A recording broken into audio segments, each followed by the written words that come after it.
All right. Welcome everybody. Welcome. It's Chris's birthday today, so we thought we would do an entire 2 hours on Chris. Right? Just not anything interesting about him. Just 2 hours on him. 2 hours of shots. Just sitting here watching him taking shot after birthday shot. Yes, after until shot. he's dead. Literally. I feel like that would be it would start off like woo and then be like It would probably also end with a woo. It'd get really depressing real quick. Ambulance. All right, so here's what we're doing tonight. So the big news of the week, obviously, and probably the month, honestly, which is a massive hand grenade into politics, is the death of Ruth Bader Ginsburg. And as you can see, the Supreme Court is behind me. I wouldn't have it any other way. But so we're gonna start the show off as we normally do. We're gonna probably go through a little bit of news for you. Non-Ruth Bader Ginsburg related stuff, but we're going to dedicate most of this podcast to talking about her. We're going to talk about her life, her early life, what happened, her career, a little bit of it, as much as we know. Chris probably knows a little bit more than me. We're going to talk about a little bit later on. We're going to talk about her cancer, how she ended up dying, the politics surrounding it, and then the eventual fallout. And there was a massive amount of fallout around her death because it's up to the Republicans now to replace her, and it's getting pretty heated out there. So we'll talk about all that later. For now, I guess let's get the show on the road. You guys ready? I am ready. All right, Tim, what do you got? Let's start with you this week. Normally, I have some little funny memes and stuff that I'd like to talk about, but today I don't. I have a couple news things that I wanted to talk about.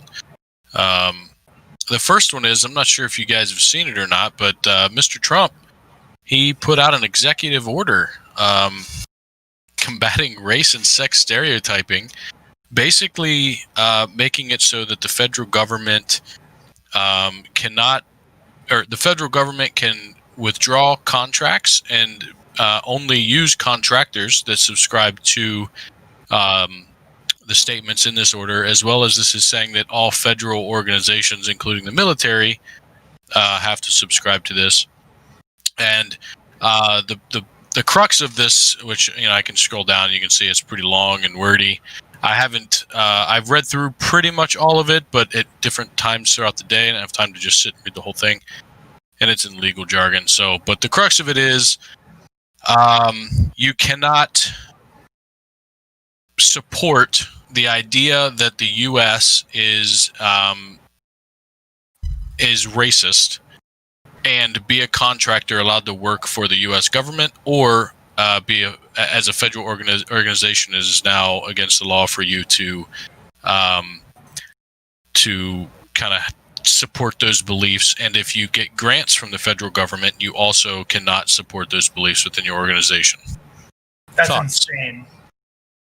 That's insane. All right, go ahead, Chris. It seems like you have some opinions on it. Well, let's take it. So I haven't read about this yet, but let's take it as face value. Let's just play the fun, strict constructionist idea of this. You have every right to hate your country, and the country should still fund you. That's like a fundamental of our First Amendment. You should be able to burn flags, whether or not we like it. It is protected by our First Amendment, and so First Amendment is relatively unconditional. If you have a state agency or a federal contractor that believes that there is also, how do you measure that? If I said I believe President Trump is racist, does that mean I believe the country is racist? I believe that, right? That sounds like is that. Let me clarify a little bit then. Most of this stuff in here is just anti-racist wording. It's you cannot judge somebody by their race or color. You cannot all those things. So a lot of it is just repeating what is already in order or in law and being already legislated. Enforced, yeah. But the additional parts has to do with basically protecting white males from being discriminated against for being a white male. So but it boils down to the line that got me the most, if I can find it real quick, is it defines divisive concepts as one of them is the United States is fundamentally racist or sexist. being one of them, right? So to me, that's most of this other stuff kind of just goes along with general racism stuff. It's not a big deal. And that's why I didn't really. No, that's why I was like, this doesn't sound like a bad thing until you brought that line up. But this line right here says that you can't, so you can't believe or support the belief. So it does say that if, like, let's say you're in the military as just as a soldier or whatever, you are not to be discriminated against or have any other undue things happen to you because you believe this. This has to do with the leaders of organizations. I guess in a way teaching it or preaching it or whatever to their subordinates. I think the word they use... That would be in the training. So as somebody who is in the military, you get monthly training on a whole bunch of different things. You get annual training, semi-annual training, monthly training. You get a whole bunch of different trainings. Exactly. In the trainings, if any of this stuff is talked about, then it's against this policy. So go back to where it listed those things right there. So I've suspected what this was, and I hadn't read about this yet, and I kind of figured out what this was. So this is Trump outlawing critical race theory, right? He's getting it out of the branch of government, which, yay, 100% on this. But like, if you read this stuff, let me explain a little bit of this. So the divisive concepts that he wants to get rid of: one's race or sex is inherently superior to another race or sex, right? So we already agree with this. This is reaffirming. Yeah, as understood racism. So move on. Yeah. Men aren't better than women, and women aren't better than men, right? Yeah. So he's starting out, with some pretty grounded stuff that we all agree with. The second one we already talked about. The third one is where I really started understanding the thrust of what he's getting at here. So an individual, by virtue of his or her race or sex, is inherently racist, sexist, or oppressive, whether consciously or unconscious, right? So he's actually specifically outlawing practicing unconscious bias in the military, which I fully support, because unconscious bias, while it has been demonstrated in some limited sense, has never been demonstrated to be able to actually be fixed by the training that's been put forward. So in the people who came up with the original test for unconscious bias knew that the test was not supposed to be used in the manner that it's being used to prove unconscious bias, and so have they should have disavowed it by now, but they haven't. But so basically, Trump is trying to get critical race theory, critical gender theory out of the government, which I fully support 100%. Chris, you didn't really get to finish your thought. I kind of cut you off there. I just wanted to make sure I clarified before you got too deep into your comments what was said in here, because you hadn't read it yet. Yeah, no, I just really disagree with the notion that we should be trying to get critical race theory out of the government. The idea is that it's basically saying that, in the same way that critical theory is, when we're looking at reforming structures, we need to look at things as they don't operate in a vacuum, and parts that, influences on certain structures include race, gender, religion. These are things that impact decision-making bodies, and so for us to pretend it doesn't exist, it just really, maybe it's a hooray for the conservatives, but it's we can pretend things aren't real. It doesn't mean, what is it? Facts don't care about your feelings. So race theory is one of those things that's pretty real, and even if you that's not real, well, facts don't really care about your feelings on that. Well, look, so Chris, so part of the problem is that most of the critical race theories, they end up being equity doctrines, right? So I like a good conversation where we talk about how much racism or bias is implicit in us. It's a really good conversation, and then Absolutely. You can roll that into a conversation about what's the difference between a temperamental conservative and temperamental progressive. And Tim and I talk about this a lot off air. Sure. But the problem is that all of these doctrines end up being equity-based doctrines, right? That the solution always ends up being that you need equity, right? So if there's not enough black people, it's not because the particular black applicants didn't meet the bar. It's because we must assume that there's some sort of racism, right? And that's critical race, and so you must control for the racism that must be there, even though we haven't proved it yet. And then you end up putting in an equity doctrine. And equity, for those who don't know, that's in contrast with equality. So equality would be we have this one rule. It says you need to be able to do 50 push-ups to be here, and that applies to everybody no matter the race. An equity doctrine would be well, we only have 7% black people, and they're 13% of the population, so we need to equalize that out. which I'm fundamentally against.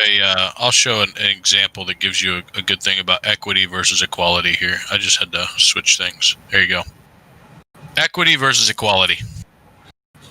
So I'm pretty for the equity doctrines. I mean, also when we look at it, the reality is race did play a role. We know, Nathan. Like there are studies that show that, say your name is Tyrone, and you have the exact same application, your same resume as someone named Chris Scott. If Chris Scott and Tyrone's resumes end up in front of your desk, Nathan, maybe not your desk, I'm using hypothetical because I don't think you're racist, right?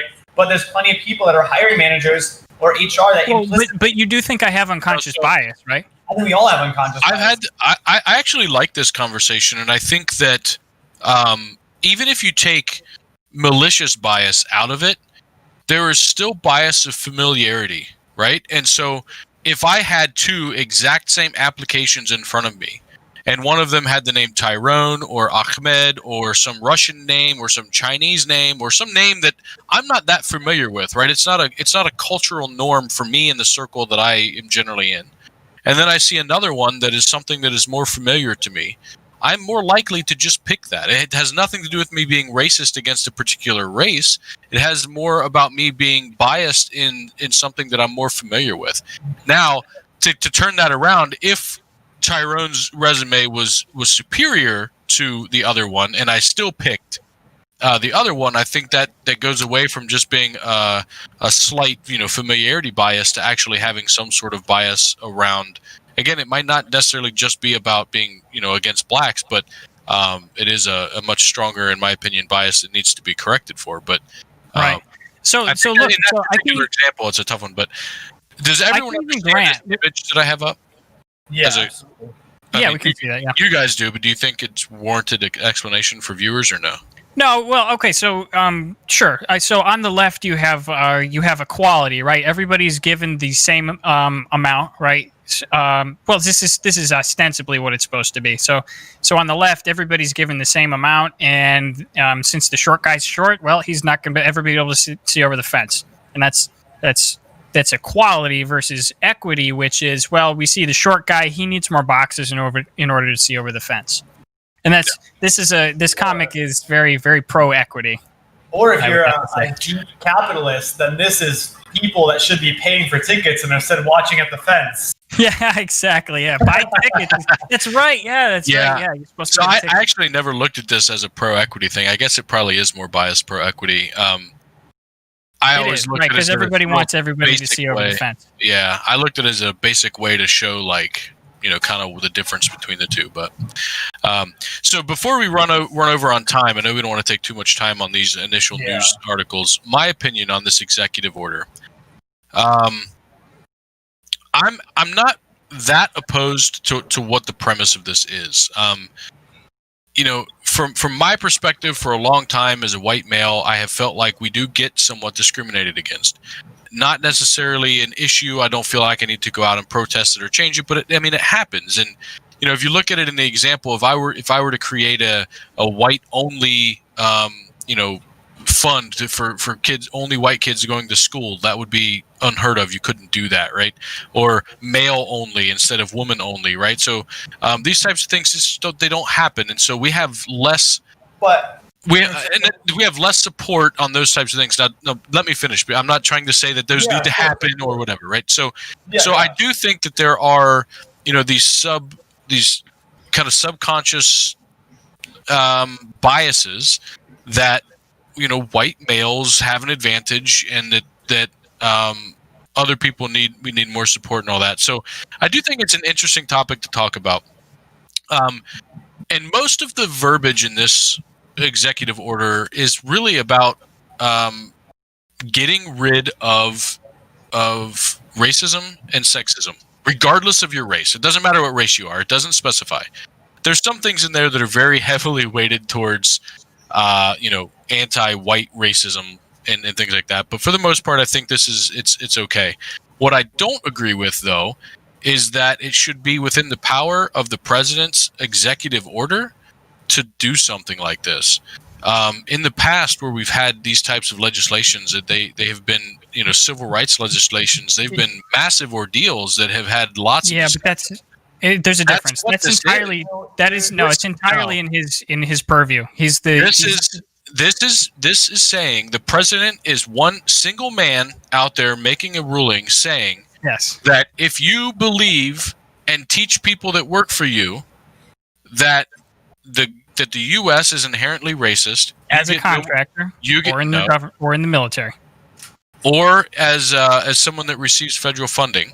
Yes. Namely schools. Yes. If you teach in any of your courses that the U.S. is inherently racist or that has these racist issues and things, your funding's removed. So my point of view on this is the president is now coming out and basically saying, if you want to stretch this to kind of an extreme statement, the government's coming out and saying you cannot teach this in your school.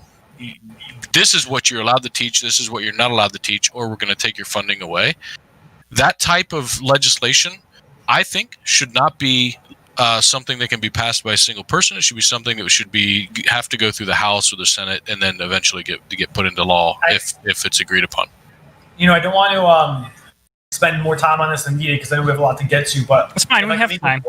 I just want to make one really important, closing comment on my thoughts on this is that you're right. It would be wrong if we made a white-only scholarship, and let me explain why that is the way it is. And so, Black and African Americans have essentially had their generational identity stripped from them, and that's the reality, right? No. There's no.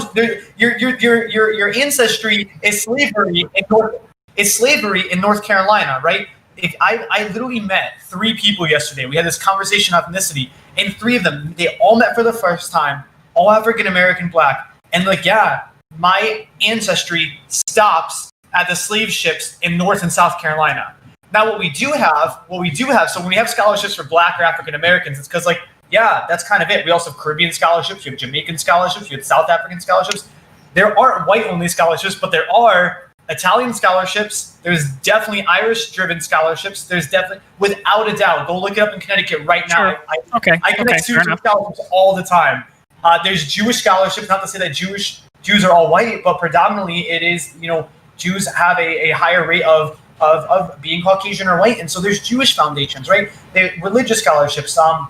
So what I'm just saying is that it would be wrong to have white only because we actually have identities, we have ancestry, whereas African Americans and Black Americans have had that stripped away from them. So that's why I think it's important to say now granted, I'm not going to deny there's problems with men in this country. Men have a higher rate of suicide. Men have a higher rate of unemployment. Men have higher rates of X, Y, and Z. So I'm not trying. It's not a zero sum. It's not zero sum, right? We can tackle both issues, but I just want to say I want to tackle both issues, not just zero summing it. All right. Well, that's good to hear. So okay, look. So my main objection is that ironically, the socialists and the Marxists are actually a little bit more honest when they talk about this stuff, which is that if you're poor, you need help. Right, and though the conservatives don't actually believe that is way more honest than saying if you're Black, you need help. Right, so to me, saying if you're Black, you're poor, therefore you need you apply for this. You can apply for this scholarship. It seems a little bit cross purposes. It might be close, but it's not accurate. Right. While Blacks are on average more disadvantaged than white people, there's plenty of poor white people who could use that scholarship just as much. And so I say racial, and you did make a good point with the Italian or Irish scholarships. My I guess a principled stance would be that I don't want any race attached to a scholarship. Your success in life or your ability to go to college should not be tied to your skin color, white or Black, right? Because there's poor everybody. There's poor people of every race in this country, and that's all I have to say about that. Cool. We'll move on. I think we have a whole whole podcast on this. My belief is you should be able to make a scholarship for whatever you want to make it for. If I have a bunch of money and I want to give it to one type of person, one whatever, I should be allowed to. You're libertarian. You didn't tell me you were libertarian. Okay. All right.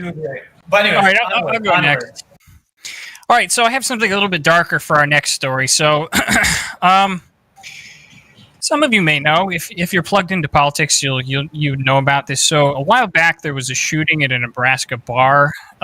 There was a Black Lives Matter protest in the city, and there was a bar owner.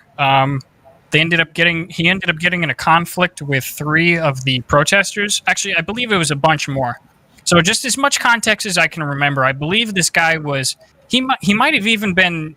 It was at least 50-50, right? There was verbal altercations with the protesters. He was standing in front of his bar. I don't know if he was protecting it or whatnot, but what basically ended up happening was that he got jumped. He got jumped by 2 Black Lives Matter protests at first. Or I'm sorry. Yeah, we'll just go with that. 2 Black Lives Matter protesters at first. And then he fired warning shots because he was armed. He fired 2 warning shots. They got off of him. Another guy tackled him, and then he shot the guy. Oh, snap. And so, Chris, do you agree with that? Do you remember when that happened? Do you agree with my assessment, or do you want to clean it up before I move on? No, I mean, this is the first time I've heard of it, so I can't really speak on it more than what you just shared. So I'm gonna trust your word.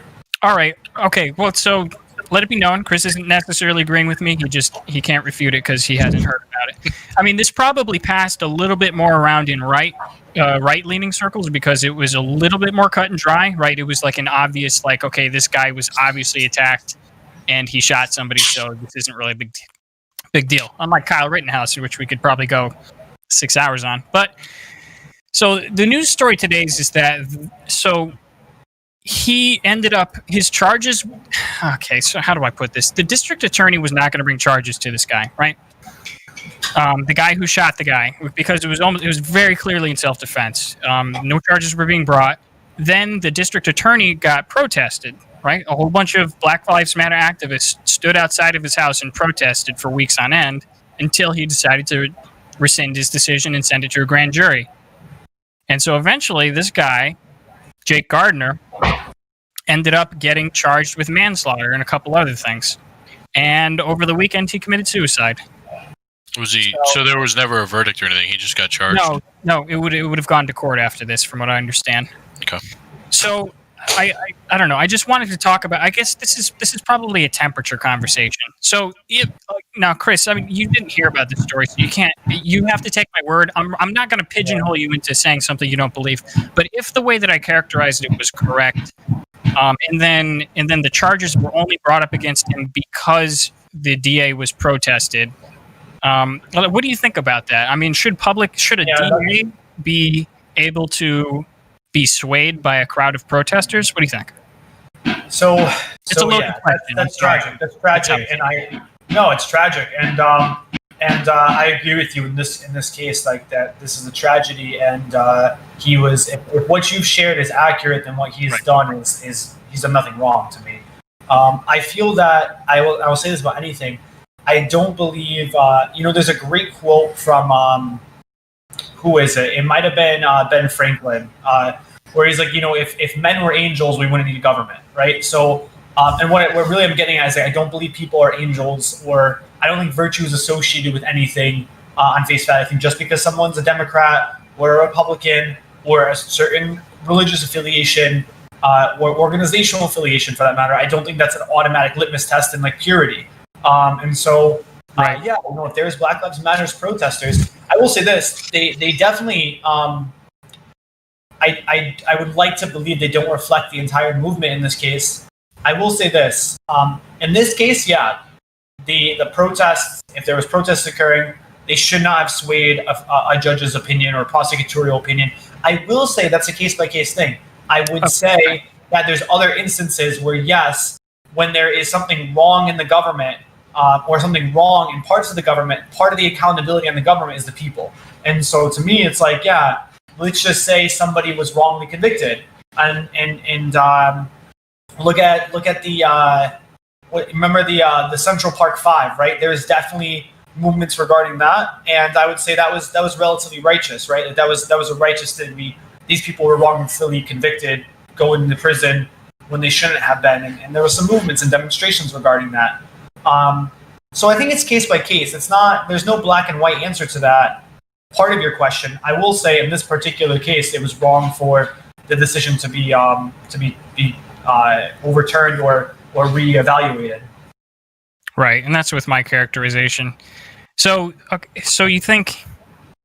Yeah, I mean, I could see that. What do you think, Tim? So, like, I understand thinking that a verdict is is unjust in pressuring the DA. I mean, I get it. And I guess a lot of it comes down to the particulars of this story. I mean, were you aware of Jacob Gardner before I brought this story up? No, I wasn't.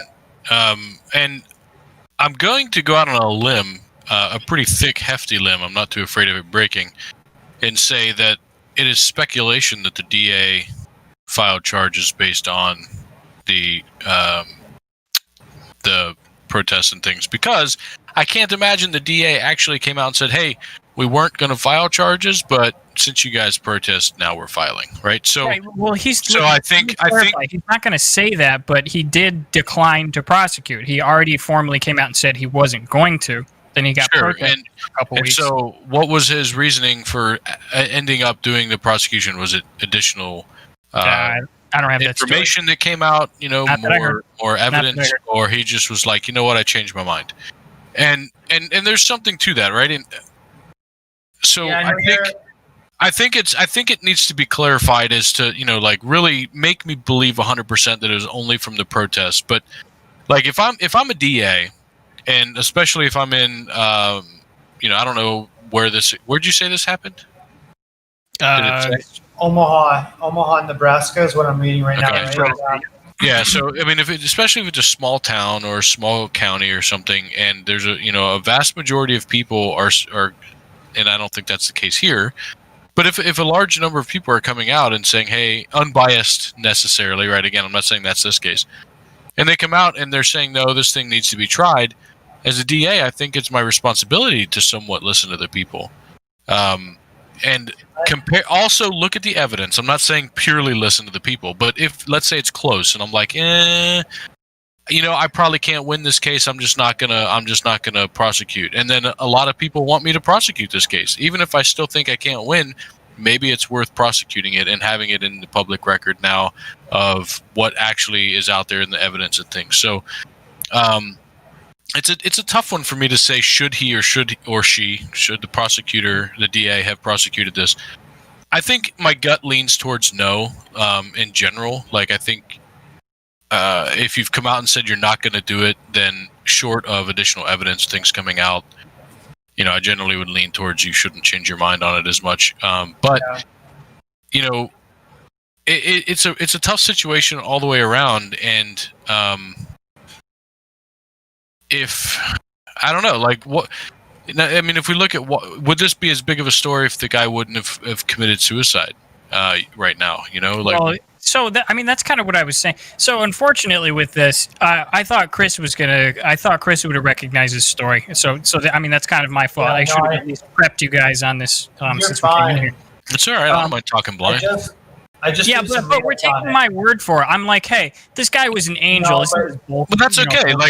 No. People watching this understand. Like, neither one of us have any information on this. We're basing it on what you said. Our point of views are based on what you said. Right. I just read up some CBS article, and I genuinely would say CBS tends to lean like slightly left center. Are you saying CBS? CBS. I like getting my news from Walgreens myself. Where they were published. Yeah, no, I usually go to like more of the fringe pharmaceutical news companies, the small town brand ones, but Beacon Pharmacy.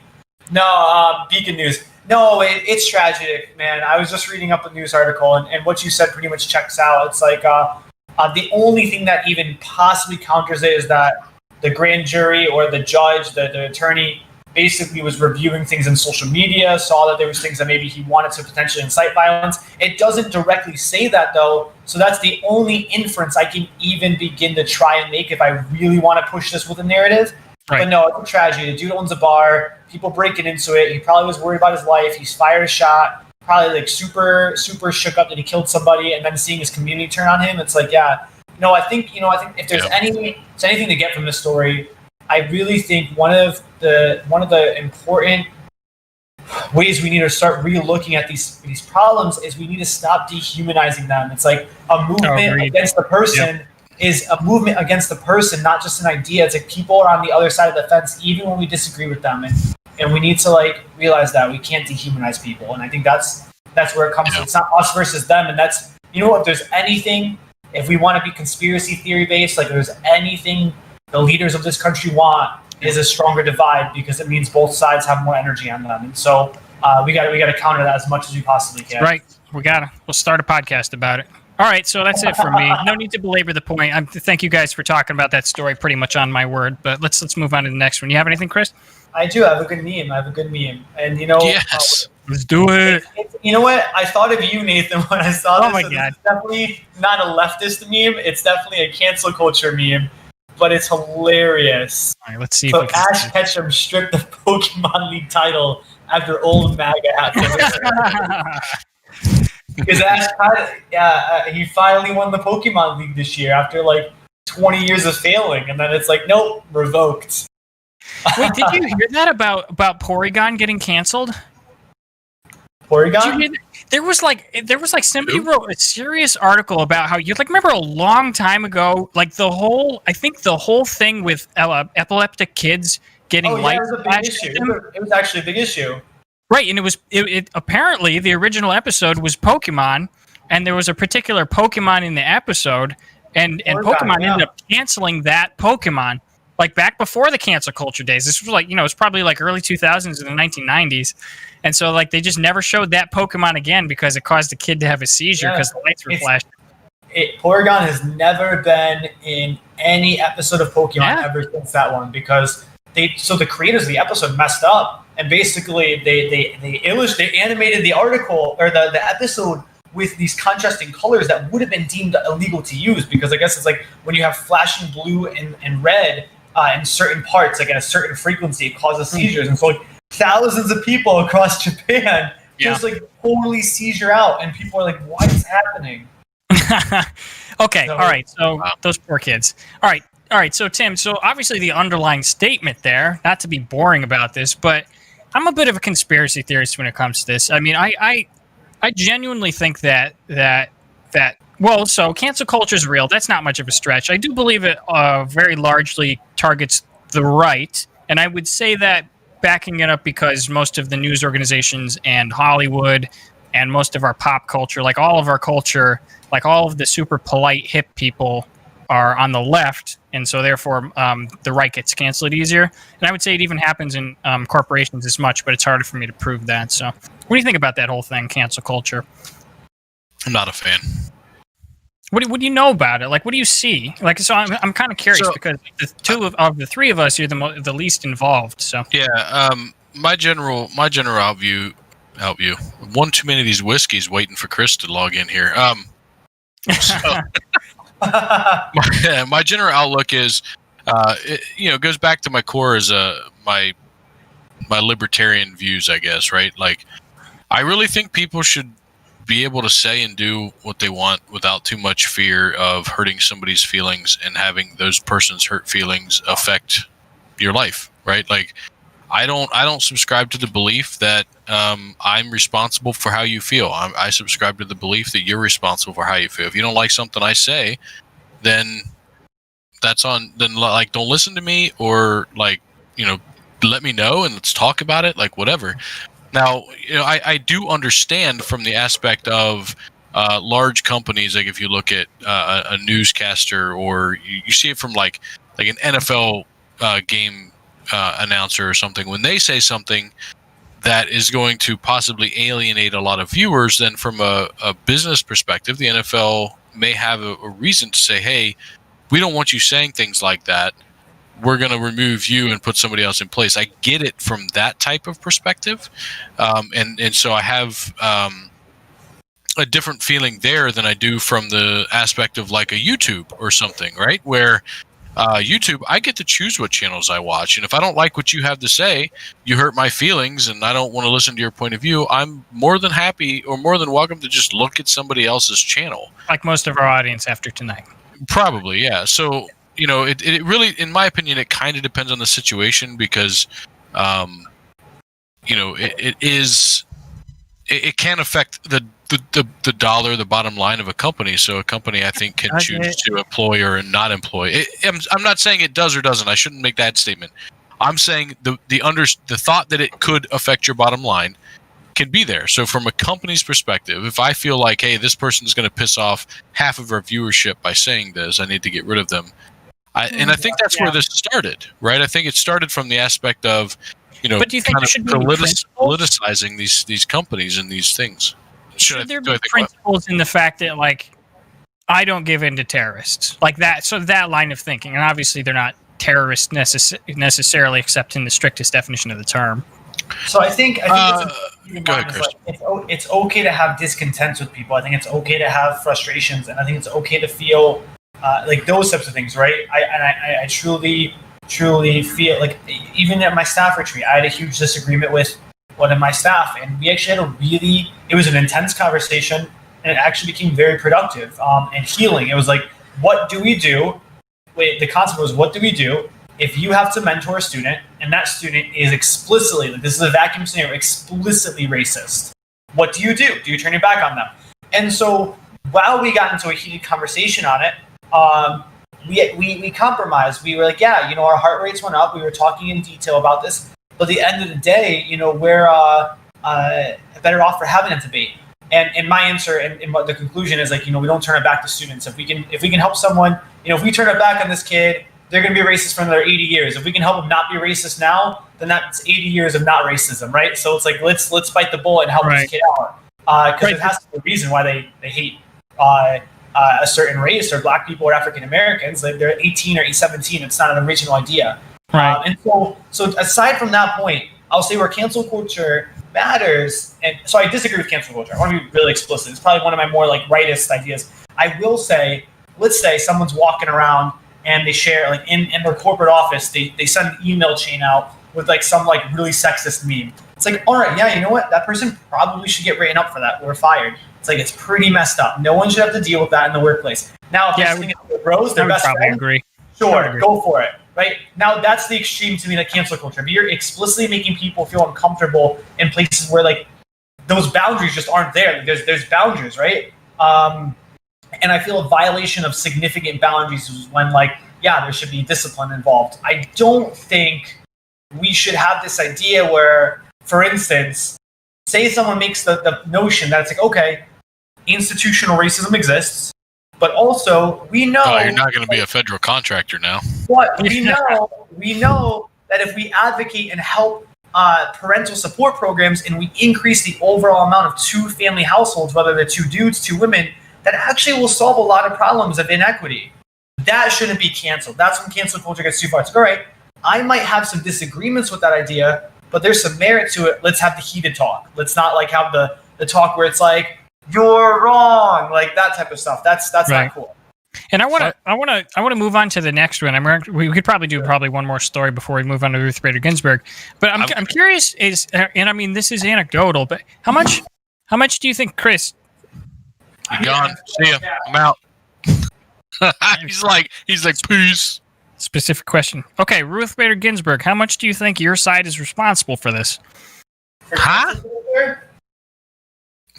Cancel culture, yes. I would say... While we're waiting for him, I do have a comment I want to make on cancel culture, and that is, I think cancel culture probably started out in the idea that I was saying, where it was like, oh, this company thinks this person may be affecting the bottom line, and they let them go, and it grew from there on twofold. One, it became possible. It became someone saw that happening and like, we can let this person go, and it's not a precedent anymore. And then two, I feel like as a culture, we've become increasingly unable to look at somebody else's point of view objectively. And so anytime you disagree with somebody now, you're like, fuck that guy. He's an idiot. He's a left, or he's a right, or he's and so because we've become so divided, cancel culture becomes much stronger, because now you're driving deeper sentiment with a larger portion of the population. Yeah. So I think it's not a single issue that is causing it. And I feel on my side, I'll give it this. Like, the far left definitely is a little bit more guilty on the sense of, like, enabling the inception of cancel culture. I will say it's become amplified by all sides of the aisle. And I know that might be sounding more generous on my side, but let me share this, right? So I agree. The idea of safe spaces, right? No good deed left unpunished. Like, it's like, all right, let's create a safe space where just some people can come and just breathe for a minute. It's like, all right, we're not going to say, it's kind of just like a vacuum. Like, let's just create a freaking vacuum for one place of our lives with someone. Now, I don't subscribe to the idea of like, I don't need to go to a safe space, right? But there's people that want to just say, I need to breathe. Let me go to the space where no one's going to walk in and start talking about race, start talking about ethnicity. Let me just go in and freaking breathe for a minute. Or see other people where I can just like hug it out and have a kumbaya, whatever, right? I'm sorry, but the right wing like took that and just ran with it. And then it's just like now then the left goes, okay, well, F you. And so and now it just amplifies and amplifies and amplifies until it becomes this mosh pit of ideas where it's just like everyone's trying to cancel each other, trying to get people's ads pulled, they're trying to get institutional funding pulled. Listen, okay, yeah, it's crazy. Imagine, okay, Chris. Okay, all right. So I was the president of the College Republicans at CCSU. If I had walked into a safe space there, what would have happened? Would it have been good? I'm not like if I said nothing, but I walked in there and people knew who I was. What would happen? They'd probably just be like, "Hey, we're just gonna like be respectful here." And then you know what? You're probably right. CCSU really wasn't that bad, honestly. It's like now if you came in like saying like some great like. All right, so there was a former college president that literally tried, or a college Republican president that I'm not going to say his name because I feel like it's a little like summoning Voldemort. Was he before me? Yeah, literally tried to sue the student government because like, and actually he kind of has some grounds for it because the student government messed up in the way that they weren't going to fund the speaker that the Republicans wanted to bring on campus. Hey. Never mind, back on board. I like it. But he was an Armenian genocide denier, explicitly. Oi! A denier of the Armenian genocide. This person was not a normal Republican. Yeah, he was not a normal Republican, and so the student government didn't want to like use school funds for it, and they explicitly said they didn't. The person who they were calling in. He was gonna show up. They were gonna bring him to the school. Yeah. And run a seminar. Okay. Okay, that's contentious. I can, at the very least, understand how they made the mistake of not letting him in. I mean, yeah, they could have said. They could have said we're not going to fund this because of budget constraints, and so they said we're not going to fund this because of the speech thing, and that violates the First Amendment. So he brought a lawyer out. So now, granted, if you were at that level of energy, like you're trying to, if you were, the Holocaust never happened, then yeah, the safe space people are going to kick you out. All right, fair enough. All right, so I feel like before we go to Ruth, if you're okay with taking like 5 minutes, absolutely. We started late, so we're good. Try something brand new.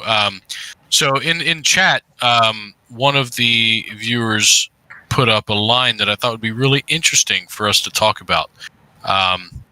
So they said that we were talking about the cancel culture and things and racism and all that. So they said the CEO of Wells Fargo made a comment, something along the lines of, the unfortunate reality is that there's a very limited pool of black talent to recruit from. So I went and pulled up the article, an article on it, and so it might be hard to read here, but this is a tweet, an article on a tweet of a retweet of a tweet, and a retweet there. But anyway, so the CEO said, quote, "Well, it might sound like an excuse. The unfortunate reality is that there is a very limited pool of black talent to recruit from." And Alexandria Ocasio-Cortez responded and said, "Perhaps it's the CEO of Wells Fargo who lacks the talent to recruit black workers." This is an interesting one, so we can take a couple minutes and get your thoughts. I'll take this right away here and say that AOC just accused him of using wrong think, right? So you're not allowed to say that. So even though the left will say, and I'm being hyperbolic. So Chris, I still love you, I promise. So the left will say black people are underprivileged and undereducated because of that. But when the CEO of Wells Fargo comes out and says, essentially what he's saying there is that black people are undereducated. That is what he meant by that. That it's like any reasonable interpretation. Any person who is not looking to tear somebody down would interpret it like that. But he engaged in wrong thinking. He's on the wrong side of things, so we can cancel him now. That's my take. Hyperbolic, but there it is. Chris, thoughts? Yeah. AOC might have went a little bit overboard on this one. As much as I love I literally love AOC. It's kind of like there's more of a systemic problem here. Maybe the CEO could have, worded things a little bit better. But the reality is that we do have like the whole point of Teach for America, with the exception of Appalachia, is closing the opportunity gap we find in low-income schools that predominantly serve people of color. Like this is not an unpopular view. This is the reality. This is the elephant in the room. The reality is our schools suck, and our schools that are low-income schools, they don't suck because of the teachers. They suck because of the system. They're underfunded. They're under-resourced. It's literally sending people to war with a freaking butter knife. And then we'll do a podcast on that, man. Yeah, we got to talk about that. But no, we're pumping out people of color. We're pumping out people of color that we are ruining generations by allowing people to graduate high school with reading levels of a middle schooler, and we're not talking about that right now. And it's predominantly people of color. So it's like, you know what? The opportunity gaps, the achievement gaps that exist are so serious right now. It's like, there probably is a lack of talent because our country is not providing the resources to build talent, and that's a serious problem. If I could be fair real quick, right before I'll give you the last word there, Tim. But yeah. I suppose so. What probably set if I'm being really fair, because I really don't like her, but what probably set her off was the use of the word talent, right? And she's probably thinking intrinsic, like just black people aren't talented, but I guarantee he meant for the roles that I need them, they are not educated. I guarantee that's what he meant. But I don't know the guy. That's an interesting point of view because I didn't even think of it that way. That the way that you think that maybe she thought of it, because coming from the corporate world, when you talk talent, it's not about somebody's intrinsic talent. It's about the talent that they currently have and the ability that they can to meet the desired role. Yeah. My view on this is, Chris, you made the statement that he could have worded it better. I don't think it's worded poorly. I think, it's very business structured. It gets to the point, very corporate. It's not, it's, it's something that we don't want to talk about or believe, but you either have to believe that there is a lack of black talent, if I want to follow the wording there, and that we do need to continue to invest in education and helping the black community improve, or you can then argue that this isn't true, but then it's really hard to argue that then they need help and support and other funding, because obviously in that case, then there's plenty of talent available and there needs no more support, right? So I feel like it's a double-edged sword if you're trying to argue both sides. You can't really do it. My personal belief is the fact that this got so blown up, and I mean, he's had to come out and apologize and and make statements saying that we do have plenty of talented minorities and employed, and mea culpa. Yeah, it's like, come on, man. Like his statement is obviously saying, look, we want to try and employ a more diverse group. It's really difficult to do that, and I think that supports the argument of the left in saying that we need to help the minority groups get better education and get better funding and get more into the workforce in these types of jobs. So I really think this is a crazy example of someone being taken not necessarily out of context, but twisted and made to be something that's not really being said. Yeah, I mean, just to close on it, I think it comes down to the idea that the word talent here is getting hijacked a bit. The reality is, when we're looking at the word corporate, when we look at the corporate world, is that we don't say talent, like you said, by innate talent. It's like, the developed skills you have. Skills and talent are synonymous. And so I feel like that's getting hijacked a little bit, but a bit. However, it's like, we got to close the gaps. We got to talk about the elephants in the room. We got to support people of color, especially in the educational pipeline, and making sure people already have the opportunities to develop their skills. So regardless of zip code. Woohoo! All right, fair enough. Okay, so it's that glorious time. We're going to pivot to the next topic. Before we do, just going to mention, if you find this video interesting, instructive in any way, especially in the second half, because we're going to get into a solid topic here that you can sink your teeth into, just go ahead and hit that like button, share it with people if you think they would like it, et cetera, et cetera. So, word from our sponsor. Oh, wait, not yet. Yeah, word from our sponsor, which we don't have yet. Just kidding. Okay. What are you doing, man? You're in charge of this podcast. You haven't gotten sponsors yet? Oh, sorry. Wait, does that mean you're my employees? I haven't been paying you. Don't tell the IRS. Okay. All right. So, Chris, what do you think? Can you maybe give a Ruth Bader Ginsburg, history off the cuff, or should we go to Wikipedia on that one? I looked her up as much as I could before this, but what do you know? I can give a bit. I mean, really, where it comes down to is I think what's so sad about this is I'm gonna start and work back from it. Is R.B.G. There was a golden era that we got to experience in our lifetime of the Supreme Court with Antonin Scalia and R.B.G. In that R.B.G. had disagreements across the aisle. However, they worked collectively, and even when they dissented, they always were able to really intellectually understand. There was no political motivation, and if there was, it was iron outable by their ideology. Like, you had strict constructionists, and you had this living, breathing doctrine idea in the Supreme Court. And that was like really beautiful to me because like I can understand how decisions were made. It was not politically motivated. We were at this really beautiful place of our court system. Maybe I'm romanticizing it, but that's the way I interpreted it when I was reviewing like 6-7 years ago, back in 2013, 2014. I remember reading up. So R.B.G. is really just a pioneer in a lot of regards. You know, she was denied opportunity. She graduated top of Harvard Law as a woman. Yep. Keep in mind, this is second wave feminism, right? Second wave feminism, where like legislatively, women were like very often not allowed certain opportunities in certain places. There was like inequality in when we're looking at second wave feminism. I think where a lot of people, where our sides of the aisle split is this third wave notion.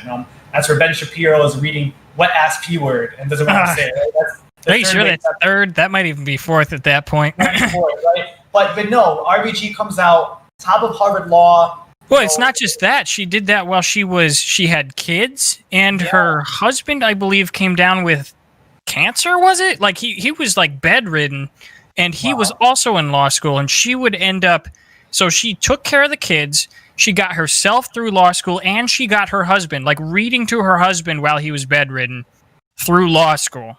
Not just any law school, like the top of the country.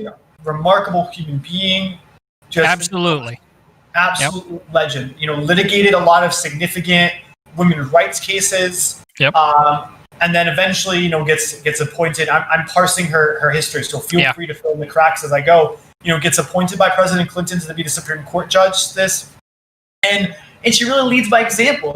I think some of her most powerful quotes are these ideas of like have people win the arguments by convincing the other side to agree with you. Those types of mentalities, not like let me overpower the opponent, like let me make something such a strong case that you guys agree. And I think she also has this really groundbreaking quote that I always loved. It's like people ask her, she would say something along the lines of, paraphrasing, people would ask me, when do we have enough women on the Supreme Court? And she says 9, and people look at me like I'm insane. But no one ever batted an eye having 9 men on the Supreme Court. Right? It's not wrong. Yeah, I don't think that's wrong. Fair. It's if you like, right? Like, why? If 9 super qualified women came out and were appointed, is that a problem? No. Well, okay. Look. So I mean, okay.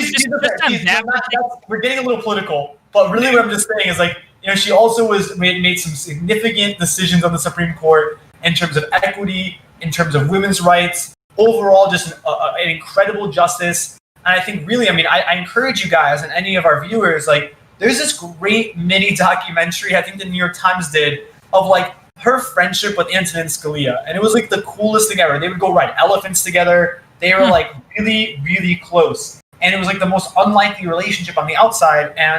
But internally, it was like, you know what? They respected each other. They respected like political differences. And they may get heated at times, but they could empathize with why somebody would dissent. They understood. They were able to say, okay, you know what? You're a strict constructionist. Like Antonin Scalia once said, he's like, there's nothing in the Constitution. There's nothing in the Constitution that technically says there's equal rights for men and women. There's technically nothing in the Constitution that says that we shouldn't discriminate against gender. And then he follows it. A lot of people cut the quote right there. He's like, but there kind of should be, but it's up to Congress. It's up to Congress. So as a justice, I have to work what's written. If you want me to work with what's written, add more to it. And so I think that's, R.B.G. obviously would probably disagree with that, but there's a powerful understanding why each person is coming to their conclusion, and I really miss that. I really I'm really worried about what these next steps are going to kind of hold. We can get to that later, but fill in the cracks for me though. Could you? So let's start there. So the allegation is that she was we would call it a leftist judge, and what that essentially means is, generally speaking, if you're appointed by the right, generally speaking, right, because apparently Kavanaugh is deviating a little bit. If you're appointed by the right, you're usually a constitutional textualist. Gorsuch is. Gorsuch did. He voted against the DACA ruling. Didn't Kavanaugh as well? No, Kavanaugh voted for it. Okay, all right, thank you. But so the point is that usually if the right is appointing somebody, they have a very clear standard, which is they're a textualist, which means they read the Constitution as it was written, right? So whatever the Constitution meant in that time, if it still applies to modern day life, like freedom of speech, all of that generally applies, with the exception of, like going from printing press to computer to, whatever the next form of communication is going to be. And so, I mean, that's the standard that we hold to. And you've yourself, Chris, you've professed warmness, I suppose, towards the Constitution. We had our Second Amendment debate. Can you distinguish between so would you not call what she was doing judicial activism, I suppose? And for those who aren't necessarily familiar, judicial activism would be in contrast with what the court was originally supposed to do. The court was originally supposed to resolve disputes between the executive and legislative branch. It was supposed to say whether the legislation was constitutional or whether the execution of the legislation was constitutional. They were never supposed to be political. They weren't supposed to be deciding whether abortion was legal or not legal by the Constitution's definition. I would disagree on that. I would disagree that she's not a judicial activist. I believe that, quite honestly, if you go read her opinions, where she writes for the majority, where, for instance, like there's a case where where universities were discriminating against women, and she wrote a case that was like, she wrote the majority, and was like, no, it's like, the Constitution protects this. That's the reality. Like, the Constitution protects this individual. Like, you cannot do this, right? So I think when we think about judicial activism, oftentimes our minds are kind of bogged down with the Sixth Circuit Court over in California, Oregon, where they're kind of the circle of judges that really strike down a lot of the stuff Trump does. The federal circuit, right? Hawaii too, apparently. Yeah. So those federal circuits, I would say, lean more in the judicial level, and that's also because they're appointed. They're federal judges, so they were appointed by past presidents. But nonetheless, we see a little bit more judicial there. I think the Supreme Court owns itself to a higher level where the people on there know the gravity of their decisions. And so I do believe R.B.G., whereas, yes, she would have been considered in her own ideology as someone more on the left. She definitely, I would say everybody on the Supreme Court in those glory days, and I would say everybody except Kavanaugh right now, to be honest, just because I just cannot believe the hearings. They were just so insane. I'm not going to let myself go down the rabbit hole. I actually respect Gorsuch. I actually respect him as a judge. I think he was the best possible pick given the presidential standing, right? I think that he was a good right centrist, and politics shouldn't matter on the Supreme Court, but R.B.G., for having been a Clinton appointment, the reality is there's most Supreme Court cases aren't politically motivated or aren't perceived to be politically motivated, right? Most Supreme Court cases are pretty cut and dry. It's the landmark ones that we start associating ideology to. And I don't think R.B.G. ever once was somebody on the side of the aisle that would have been judicial activist. I don't think that's the most you can say to that is maybe the equal rights of marriage. Maybe when she votes on the favor of that, you could have said the Supreme Court was saying, okay, ends justify the means mentality, because I've heard interesting cases that no, that it shouldn't be. But the reality is, or it should be a states' rights decision on if men and men can get married or women and women. But the reality is the Supreme Court was like, all right, it's our responsibility to handle this, to solve this, to give a decision. And so they did that. So let's talk about let's talk about the end of her life, right? And then we'll talk about the history of packing the court and what those things are, and then we'll talk about what's going on with the current situation. So I mean, this kind of sounds a little bit boring, but this, for those who don't know, this is a political landmine in an already unbelievably contentious presidential race, right? And so it doesn't actually. The funny thing is that it doesn't actually matter for the presidential race, because the Republicans are going to go ahead and replace Ruth Bader Ginsburg. They have two candidates they've already chosen. But as far as the tensions go in the country, we already have the race, and then on top of it, we have Donald Trump gets his third Supreme Court nomination, which is threatening to change the balance of power in the Supreme Court for a very long time.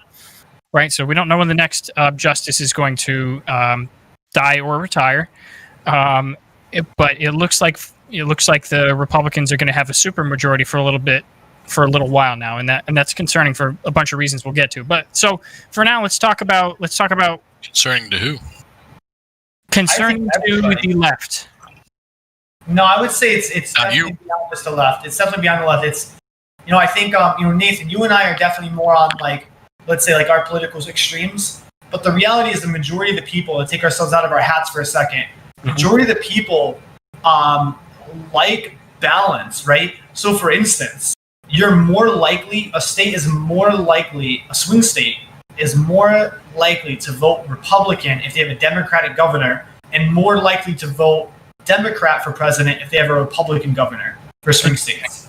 People like balance, this big center. So you're over here, and I'm over here. This big center right here, it's all balance. And so right now, it's a bit concerning. I think to maybe not to the far right and significantly to the far left, but I also think this concern branches out to the moderate spheres as well. But there's let's go into why specifically. I suppose we could just go right into specifically what are you worried about? What is the left worried about with the replacement with a generally a conservative or a textualist Supreme Court nominee from Trump? What's the main thrust of your concern? So the main concern, first and foremost, is are they going to be politically motivated in certain cases? And right now, I think there's a growing concern that the reality is, people, with the exception of Gorsuch, I can see him taking more of a centrist, because I can see him taking more of the path to becoming the next Chief Justice. He would want, that's his career game. I don't see that from Kavanaugh. And so as a Chief Justice, like Chief Justice Roberts, you have to be the middle ground. You have to be the balancing act. And the Supreme Court, at its greatest ideals, is this belief that. So here's my issues. First and foremost, right? I'm going to backtrack for a second. My issues right now on Kavanaugh's hearing, on Gorsuch's hearing, and this hearing is that we got rid of the 2/3 vote for a Supreme Court justice. Okay, that's important. Let's go over that a little bit. Talk about that. Yeah. So we're gonna go over that, and then I can't wait to share my Lindsey Graham quote that I'm sure you've heard. I can't wait to bat that around. That'll be fun. I can't wait to get to that. But I'm gonna vacuum that conversation right now. I'm not gonna go into precedent yet. I'm gonna talk about 2/3 vote. So basically, one of the things that I truly believe has protected the Supreme Court as much as it can to be representative of the times that it's in. Obviously, you look at the Dred Scott case. And we look at Dred Scott now, we're like, oh my gosh, how was that decided? Dred Scott, for those who don't know, basically legalized that even if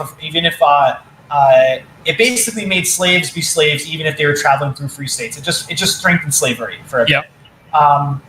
Beyond that though, for taking aside courts being representative of their times, this idea of a 2/3 majority always ensured Supreme Court justices had to be either one, a trade-off where one side had to give in somewhere else, like a legislative idea or something to be able to have someone that they really wanted, or it was an ultimate compromise. Like R.B.G. had to have been a 2/3 vote. Republicans had to have voted for R.B.G. to be on the Supreme Court. This was one of these gold standards that made sure the Supreme Court was protected.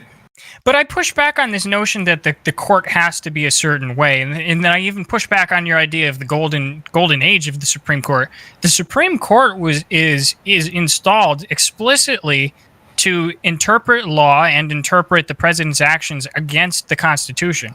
And so my question to you is look, why should not the conservatives get to nominate every single justice, right? Why should it not be all strict textualists? I'm not talking conservatives who are going to say, "Oh, the Constitution says that we should have." Man, I'm trying to figure out. No, I don't disagree with you. I believe, though, that the Supreme Court, being something that doesn't have term limits, being something that has to reflect the entire country or makes decisions that impact the entire country. I'm pushing back on that, though. The Supreme Court is not supposed to represent the country; otherwise, they would be elected. But the Supreme Court is supposed to interpret the Constitution. But they make the decisions directly reflect the country, and therefore, for all people to feel that our deliberative democratic establishments have a democratic small d, not the Democratic Party, but the idea that our institutions are fair, that 2/3 majority ensure that. Sure, put up your strict constructionists, right? We have plenty of them on there. Antonin Scalia was on there. These people will pass on the Supreme Court. The sense of this 2/3 vote is so fundamental because it protects all sides. And you know what? Maybe it's easy for you right now, right, to be like, yes, fuck the 2/3 vote, because it's real nice to say that when a simple majority, when you're wait till the Senate flips Democrat. Then Republicans are going to be like crying because clearly you don't give a. I know how it works. You guys do not care about precedent. Let me clarify for people. The Democrats got rid of a 2/3 majority rule. What is it? In order to pass the nominee, or was it the Republicans did? The Republicans did that. Republicans did that for Gorsuch and Kavanaugh. They got rid of because before the midterms elections, they had a simple majority. Now they received more Senate seats, but before that, it was a split where the vice president was it was a simple majority where there was a 51-49 Senate split, something along those lines. And so they went nuclear. Mitch McConnell, they voted on which you could do with a simple majority. You could vote to amend the procedural hearings of Congress. All that basically means is you literally just. I thought that was the Democrats. No, it's the Republicans, man. Look it up. Republicans. Mitch McConnell was the one that changed the vote to allow for a simple majority vote on a Supreme Court justice. Okay, so the Democrats removed the filibuster. Yes. Yes, but okay, so that's coming back to bite you in the ass. It definitely is. I love this. The Democrats did this, and no, they didn't. You guys did. No, that is well, also, fine. Then you did this, and that still sucks. Okay, but that's relevant because they could filibuster. They could. It is relevant, Tim. I'm googling the other thing right now, but removing the filibuster prevents the Democrats from having their nuclear option, which is to filibuster. I agree. Real quick, I want to interject a little bit, real quick. Sure. Nathan, you keep saying that the original purpose of the court was purely to decide if something was constitutional or not, of the Supreme Court. I just quickly looked this up. I haven't done a lot of background, but the line that kind of gets me a little bit on this says Article 3 of the Constitution establishes the federal judiciary. Article 3, Section 1 states that the judicial power of the United States shall be vested in one Supreme Court and in such inferior courts as the Congress may from time to time ordain and establish. So, the Constitution itself says that the Supreme Court is the Supreme Court for everything federal, not just, oh, did you break the Constitution? Did you pass a law that's not constitutional? It's the one that interprets the Constitution. It's the one that decides what is or is not law, and it is the last stop. It isn't. According to this line that is from the Constitution, it isn't designed to only be deciding if one branch did something that was unconstitutional or not. Right. Okay. So for further context, you'd have to go to the Federalist Papers.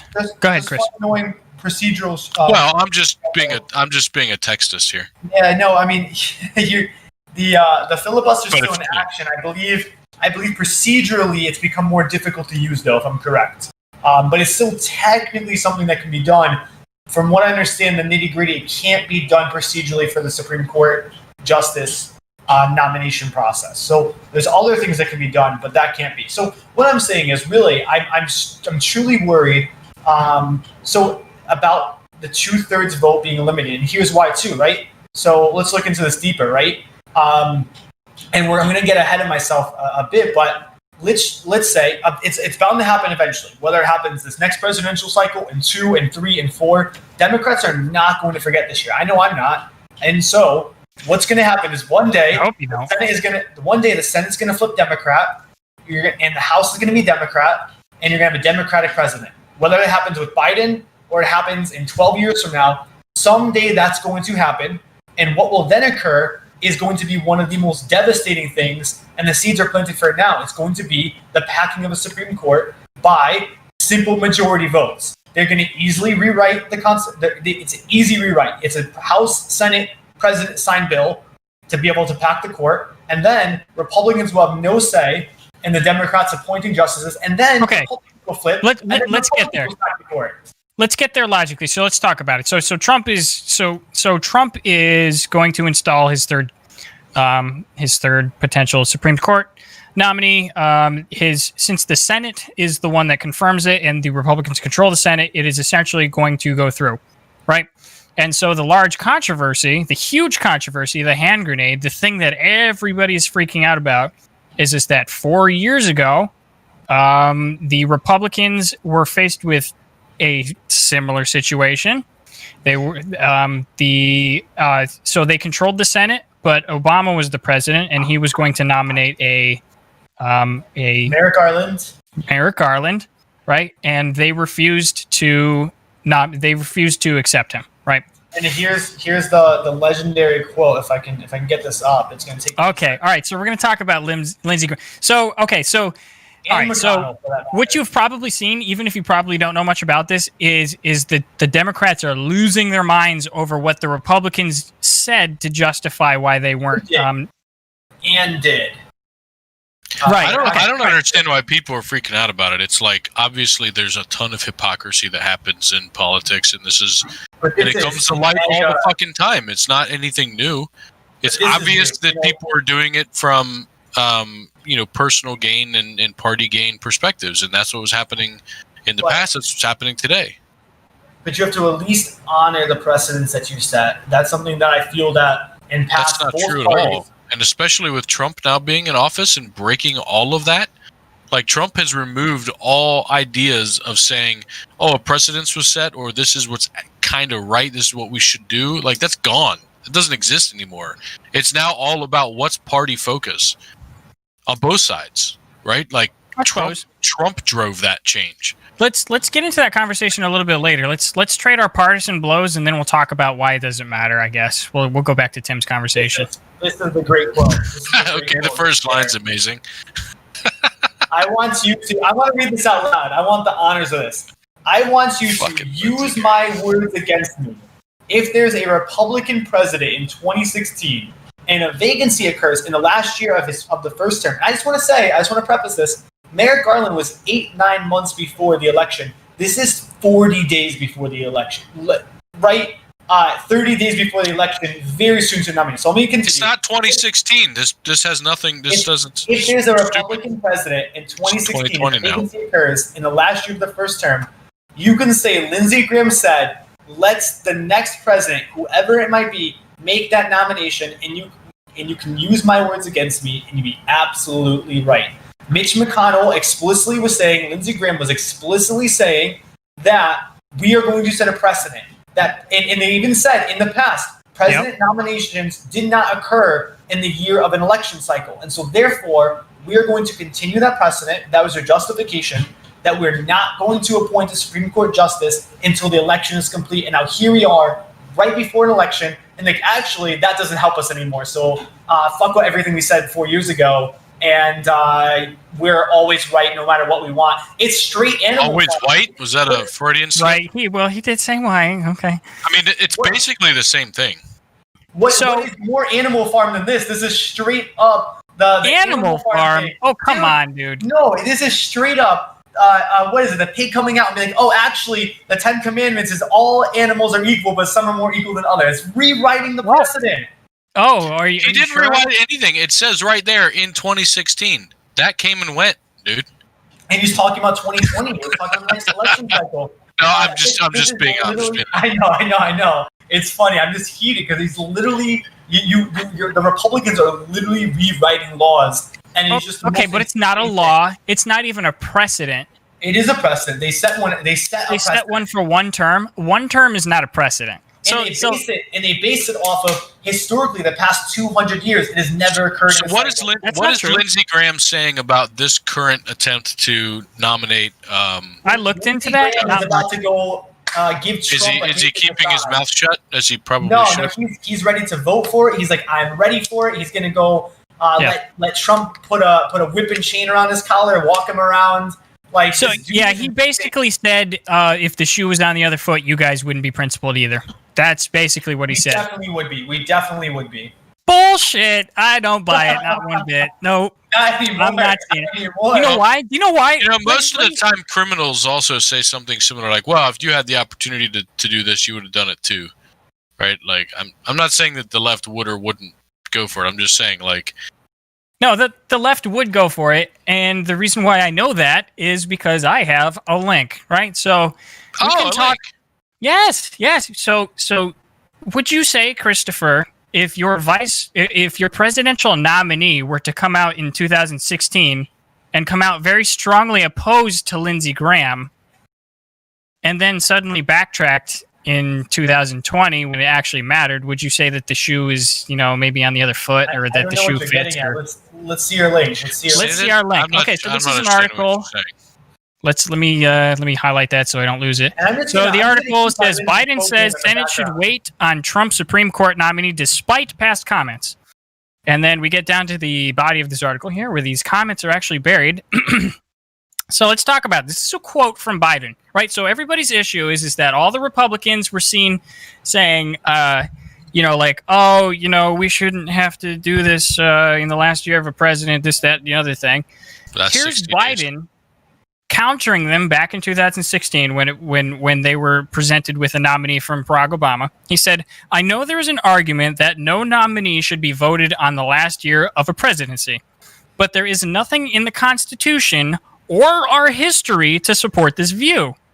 Justice Anthony M. Kennedy was confirmed in the last year of Ronald Reagan's second term. I know, I was chairman of the Judiciary Committee at the time." And I keep going because it's great. So he added, "As I write this, nearly all Republican senators have said they will refuse to consider any nominee, sight unseen." And that's all I'll say about that. So, but no, you prove my point even more honestly. It's like, you're right. Before Merrick Garland was fully blocked, this was the truth, right? Before that was and then Republicans firmly planted themselves on this idea. They firmly planted themselves on this idea. They won the battle.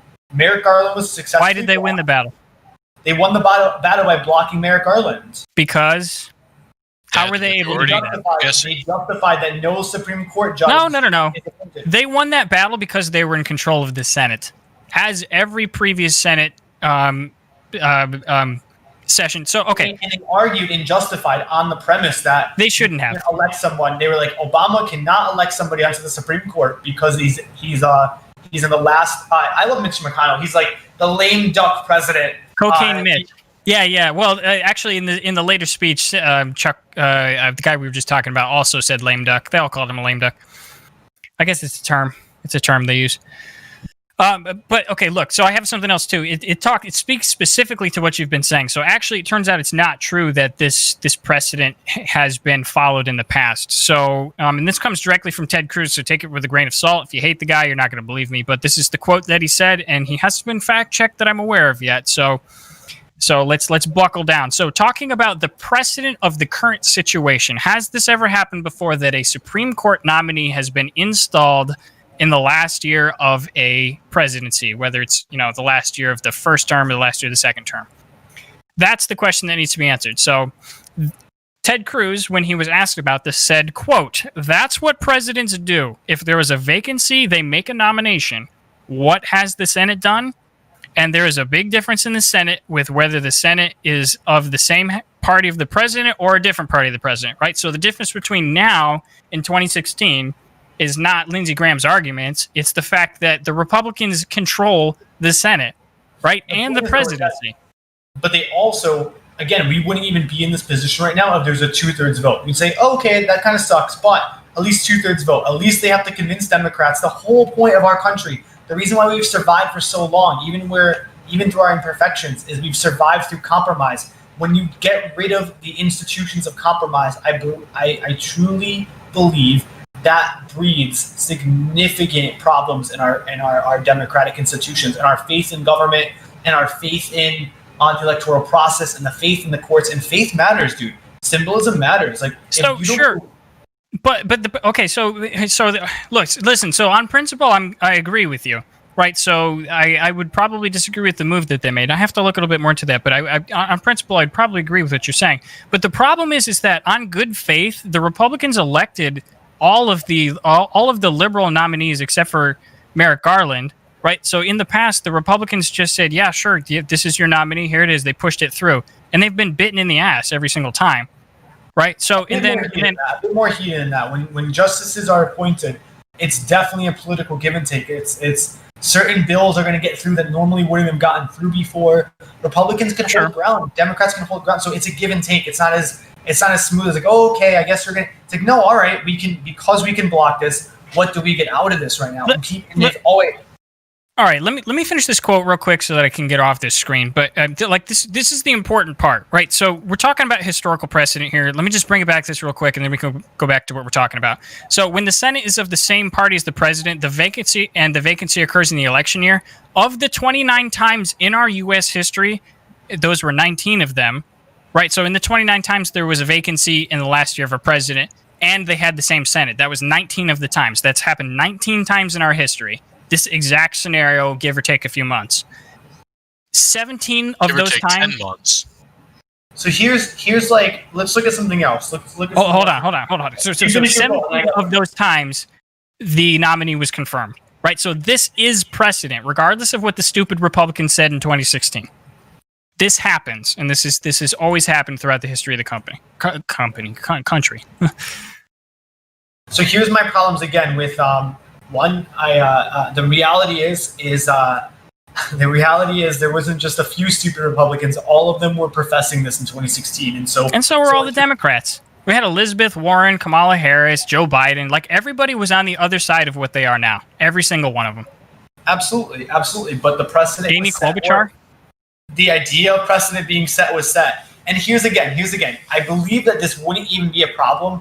Like, we'd kind of be grumbling a little bit. It wouldn't even be a problem. This is a symptom, right? This is the symptom of removing a 2/3 majority vote. For instance, look at Sotomayor. Sotomayor, appointed by President Obama, was also appointed to the appellate courts by George Bush. So when you look at that type of resume, it's like, oh, all right, we have a Bush-appointed justice, and it has to go through his 2/3 majority vote in the Senate.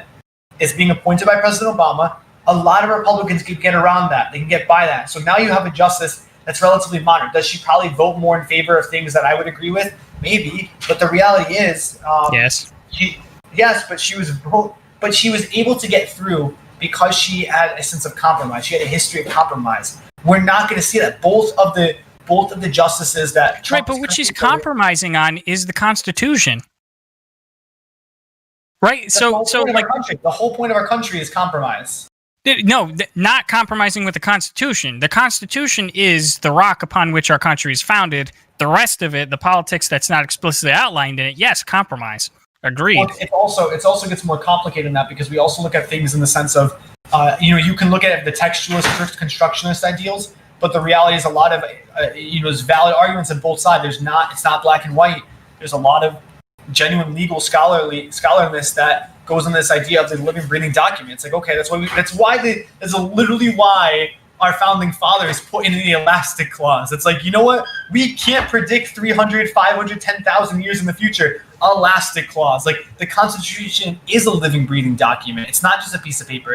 It moves with us. It changes with us to an extent. And so maybe we should get rid of the 2/3 clause number of states to change the Constitution. What do you think about that? No, stop it. Stop. There we go. Yeah, simple majority. Let's go. So I'm asking why is that a bad thing? In getting rid of the 2/3 clause for Supreme Court is not.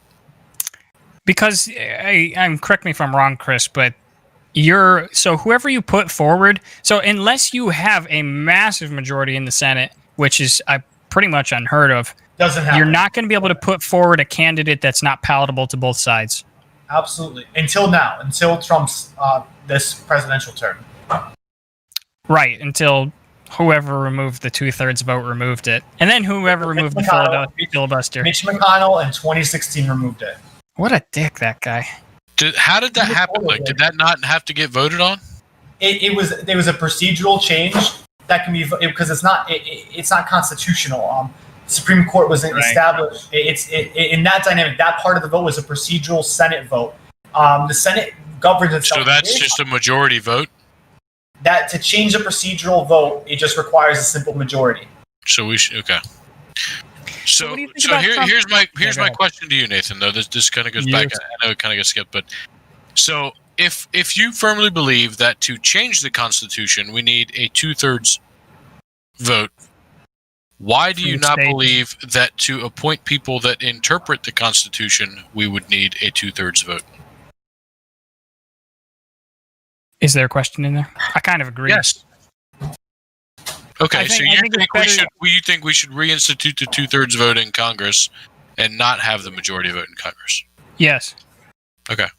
Yeah. Well, generally, there's a doctrine on the right that says the more red tape there is, the better.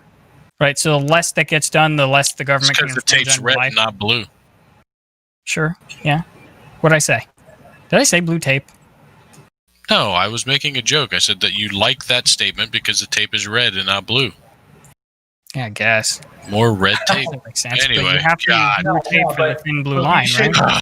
It should be incredibly difficult to make a decision without compromise. I believe that is one thing that I remember being in a meeting with former Connecticut Senator Chris Dodd, and he was saying something that was really impactful to me. I know I've shared this personally with you, Nathan. He said something along the lines of, when I was in the Senate, is you sit around a table and say, this is what I want. The other side goes, this is what I want. And if you leave that room getting 40% of what you wanted, that was a victory. That was a huge win. And nobody wins. And basically what we're saying is no one wins feeling good. No one walks out of these rooms feeling good because no one's supposed to. The whole point of our Congress is compromise. Yeah, but again, I have to push back on the notion of that the compromise is the good in the Supreme Court. Like in the appointment process, it is. Look, maybe, but again, like the Congress should be like, unless you want judicial activism, you should be having a judge that's a textualist. So couldn't you argue that having another conservative judge wouldn't create conservative judicial activism?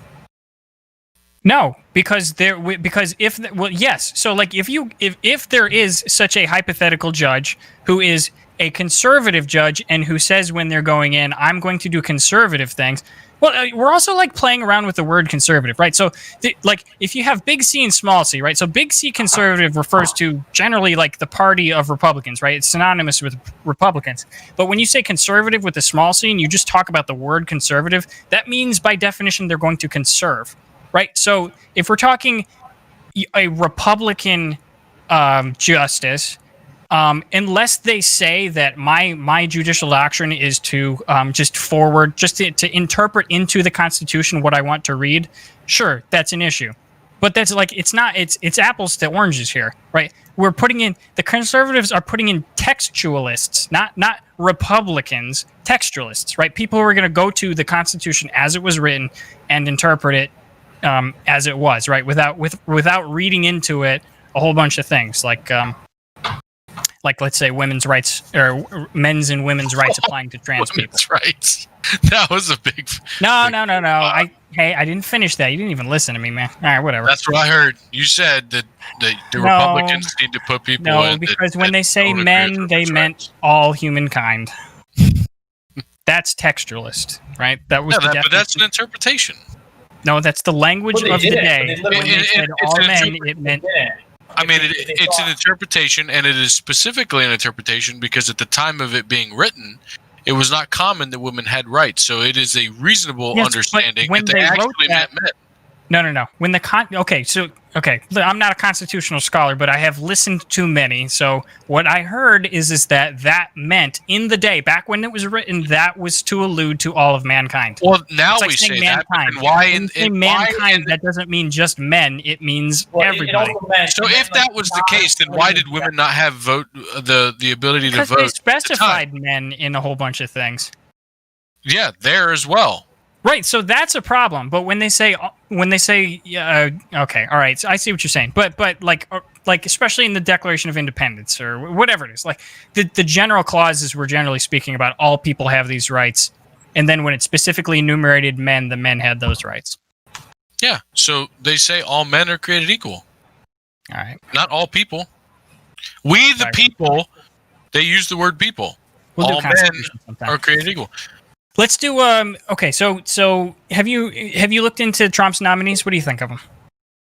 Amy Coney Barrett and Barbara Lagoa? I haven't looked into them too much. I read up on the 5 that he was picking, and I was concerned that all of them are also like just Trump nominees that he's already appointed to the federal courts. Right. So okay. So all right. So his nominees are. What's your big fear? What in practical terms, what do you think is going to happen if Trump gets to put this person on? Practical terms, what do you think? Do you think Roe versus Wade is going to get overturned? Do you think there's going to be new decisions? I generally don't think Roe versus Wade would be overturned. I mean, yeah, a lot of people are fearful of that, but it's not exactly politically feasible to do, nor is it possible on the Supreme Court to essentially do that. With the exception of what could happen is they could overturn it in the sense that they defer the states' rights. That's something they could do. Right. Which I suppose you would think would be a tragedy because many states would lose abortion rights. Yes. All the red ones. All the red ones. Yeah, but there's not that many people that live in those states, so it's fine. Not the purple one. Connecticut would be fine. Connecticut would be fine. Cali, but it's the southern states. It's also, the Supreme Court is meant to make, like, already we've seen problems. Like, the Supreme Court should have made, I don't know, I'm sure you should, I imagine you agree with this. The Supreme Court had a significant opportunity recently to make a decision to knock down gerrymandering, to say gerrymandering is wrong. Because here's the reality, right? Like, my side benefits from gerrymandering, your side benefits from gerrymandering. Yep. It is a huge constitutional crisis. I don't agree with that, but also in a nonpartisan way because it benefits both of us. The reason why I don't agree with that, but it's the whole point. It's like even if it benefits both of us, it's still problematic in terms of creating democratic institutions. Like we need to have. Here's my opinion on gerrymandering. Anything you do that reduces the value of the individual's vote is bullshit. Absolutely. I don't think so. Denying felons to vote? I actually think felons should be able to vote. Why the fuck shouldn't they be able to vote? I don't know. If they've spent their time, for sure. It should be as easy to vote. But I mean, do you not agree, Nate? Do you think it's okay to pass law or do things that make somebody's vote less impactful? On a general, no. I would say no. So you think that everybody's vote should generally be equal? Yes. Okay, so you're against the Electoral College. See what I did there? I see what you did there. Let's show you a fun gerrymandering map because I always love to do it. Yeah, definitely pull that up. Gerrymandering maps are ridiculous, but while you're doing that, let me just explain. So if anybody doesn't know what gerrymandering is, it's the party that comes into power in the state can redraw the district lines. I think it's called the district lines. Yeah.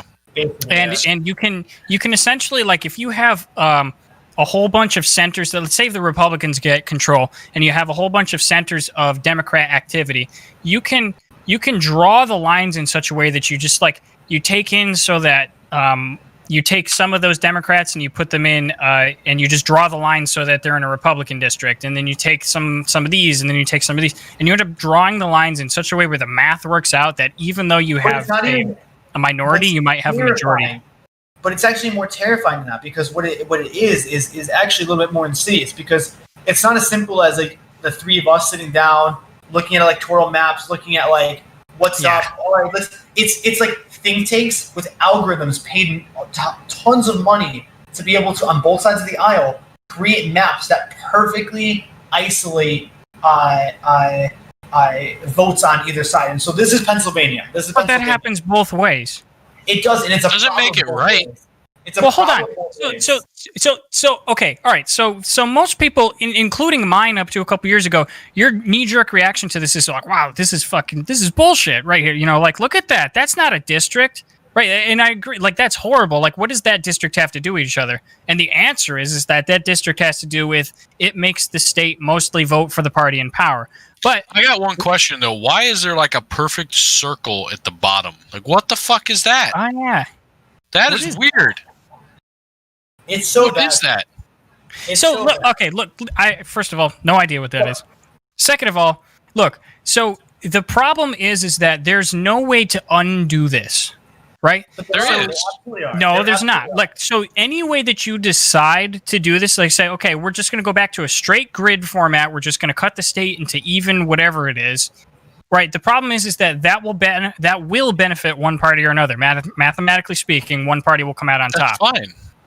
You say that, but the party who's opposed to that is opposed to that. So, I think it's fine if you have a consistency, right? And says, okay, you know, this is the grid and it is what it is. Okay, then I'm much better off with that than saying, hey, I'm going to realign this grid to better associate with the person that's in power to try and keep me in power versus allowing it to fluctuate. But second to that, why does there have to be a goddamn grid anymore?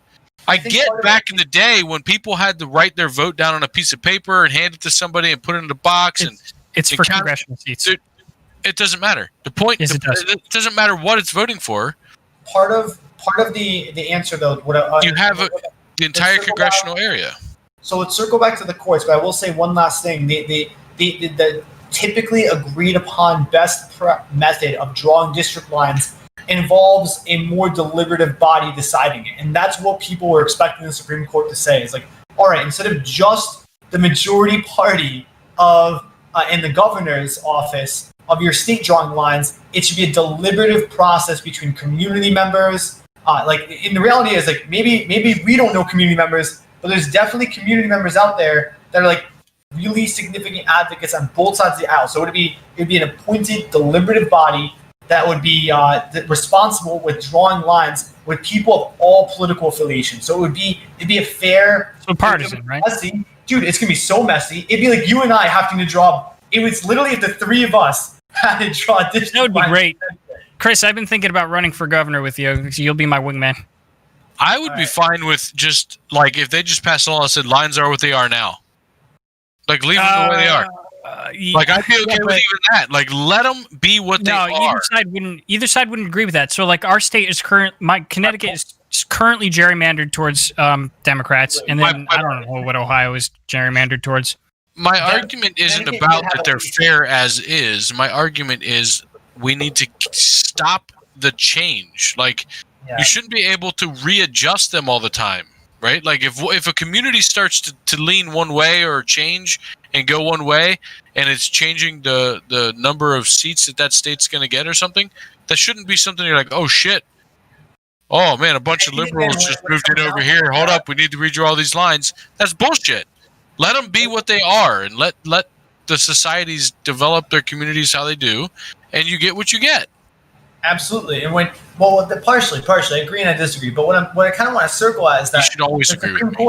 The Supreme Court had the opportunity to make a decision here, and they just kind of deferred it with the majority being swung through Trump's court appointees. And so, because here's the reality: Republicans benefit a little bit more from gerrymandering than Democrats do. Wait!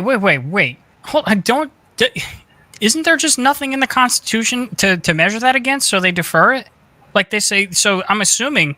I didn't read into this, but I'm assuming the decision was we're not reviewing this because there's nothing in the Constitution about this. Well, it says which is a bullshit answer. Like the Supreme Court answers plenty of things that it has everything to do with the integrity of our electoral system, and so therefore, it was definitely a bullshit way to say we're not going to talk about this. And had we had potentially a 2/3 vote for our appointees, we maybe would have had people who are a little bit more bold to come out and say, all right, let's actually try to solve this issue, or at least do something that would result in solving. So that's my concern. That's my concern, is that we're going to have exactly what you're afraid of, but on the conservative side, we're going to have judicial activism.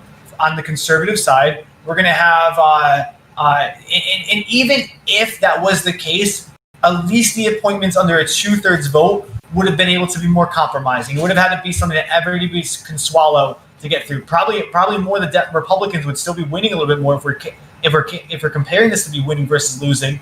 But at least the Democrats would have had a say. And here's the reality, dude. It's going to come back. I mean, what's going to happen when Democrats have a majority again? Which is bound to happen. Just how the country goes. It's ebbs and flows. Like, we're pointing. Let's talk about packing the court then. Yeah, let's flood the packing the court. Okay. Oh, okay. So that would be there's nuclear options and then there's nuclear options, right? So for those who don't know, the Supreme Court, as laid out, and Tim actually read the statute that established it earlier in the Constitution.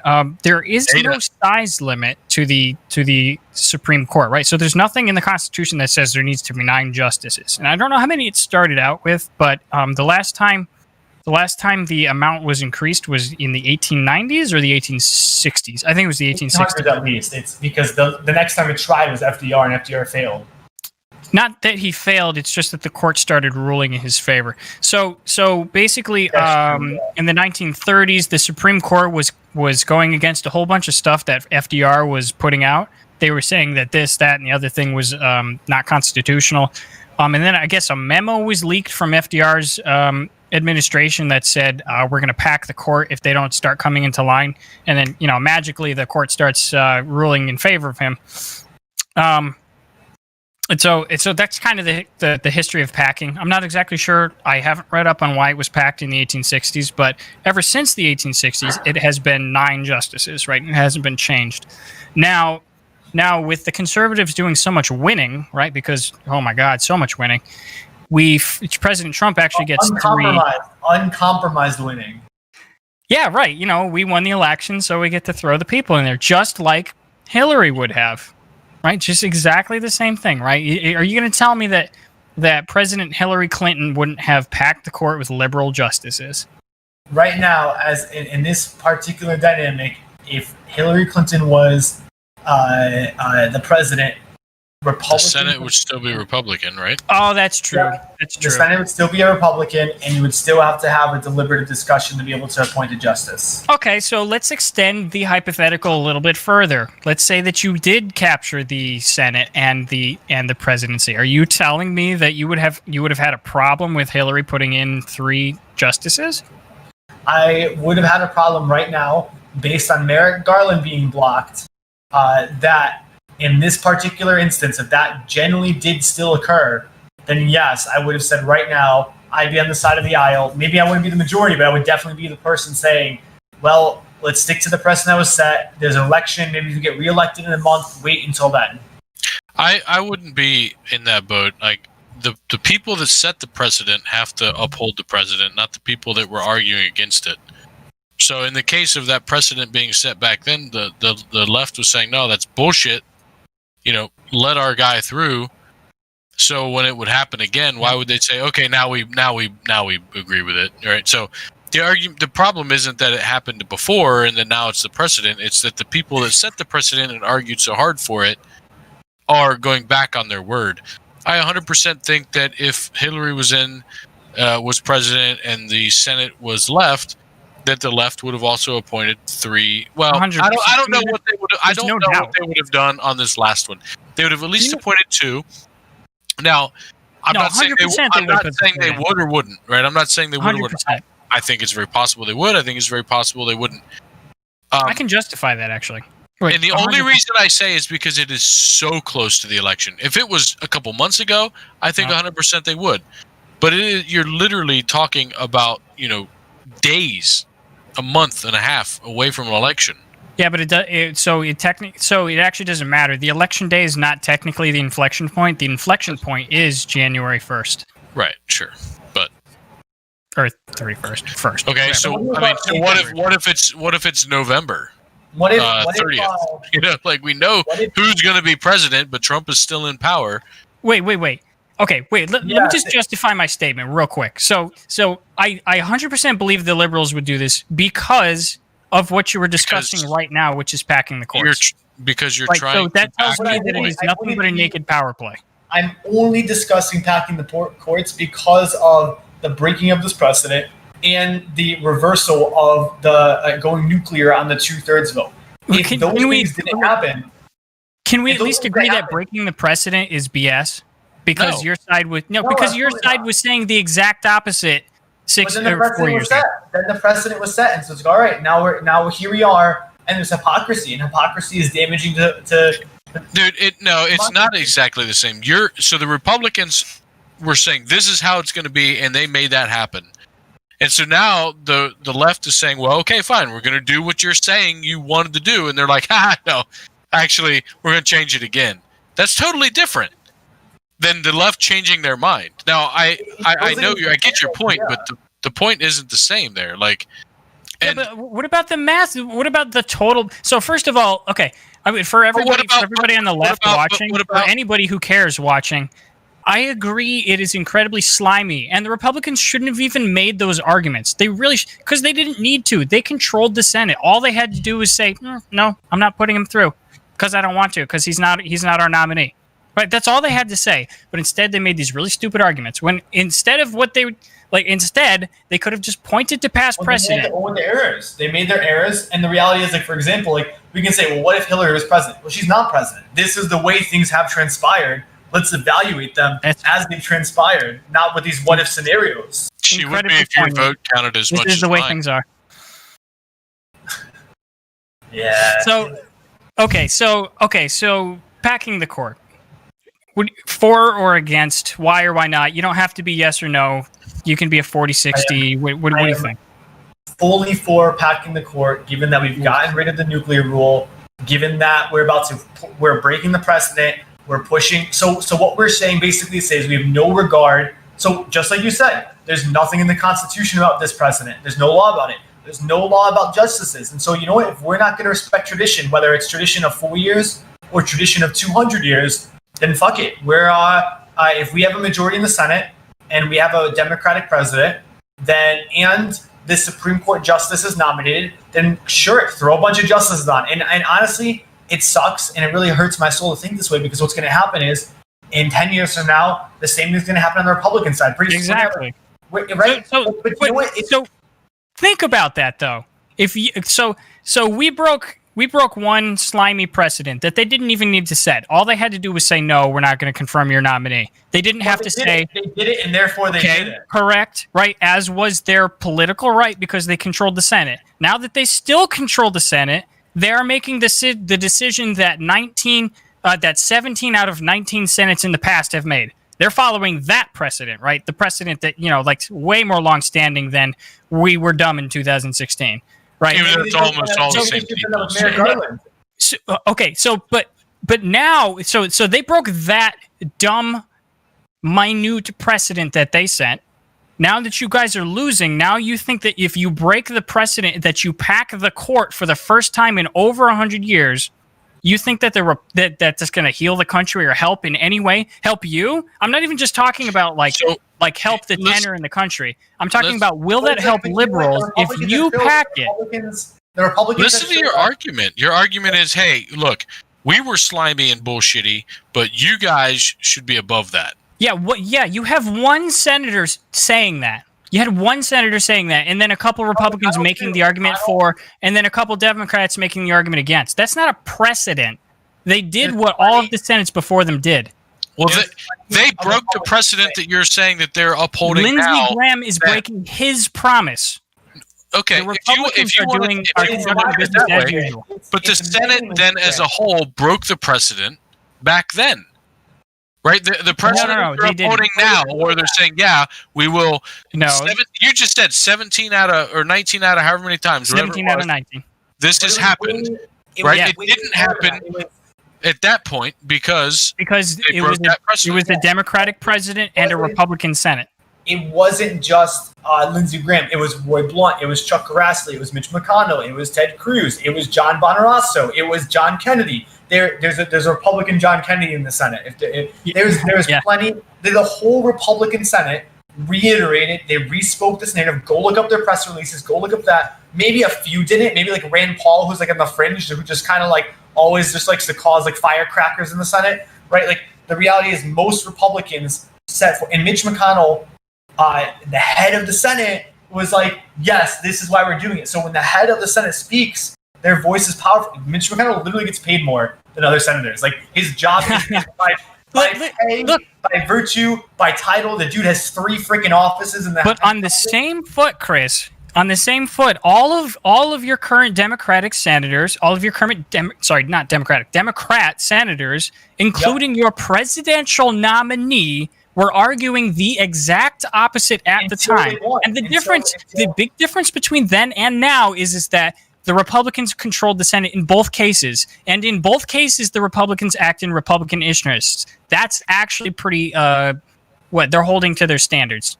And that's a problematic because that's Republican. Yeah, and so now you're going to say, hey, yeah, we're gonna do whatever we need to do to act in our interest, but you as a Democrat shouldn't? In accordance with precedent. What about the country? Right? So it's not in accordance with precedent. I just established it was. Democrats I just established it wasn't by saying it wasn't. Dems had every right to combat Republicans. Just like you said, 17 out of 19 instances, presidents were able to make an appointment. So that's why we were arguing in 2016, hey, this is really dumb. This is BS. This is inequitable. And then Republicans push it through. Let me clarify. So those 19 times when it was president of one party with the Senate in the same party. Those are the 19 times. My bad. Totally my bad. But what I'm saying is, though, is that the Republicans were arguing for this new precedent. They won. Democrats lost their argument. And so we conformed to it. We said, okay, cool. But, Chris, they lost because the Republicans controlled the Senate. Right? It was never really a contest. It was just a rationalization of what they were already going to do. So moving forward, I think yeah, I can generally see court packing being a problem and something that's going to occur. Another dynamic of this, another dynamic that's more equitable, is potentially putting term limits on the Supreme Court. Maybe that's something we need to do. Maybe 8, maybe 12. Maybe 10. I don't like that. No? How come? I think I wish you could somehow remove politics from the courts, but good luck. As it is now, there's definitely politics involved because of how you get appointed. But at least once you're appointed, you don't have to worry about politics to keep your job.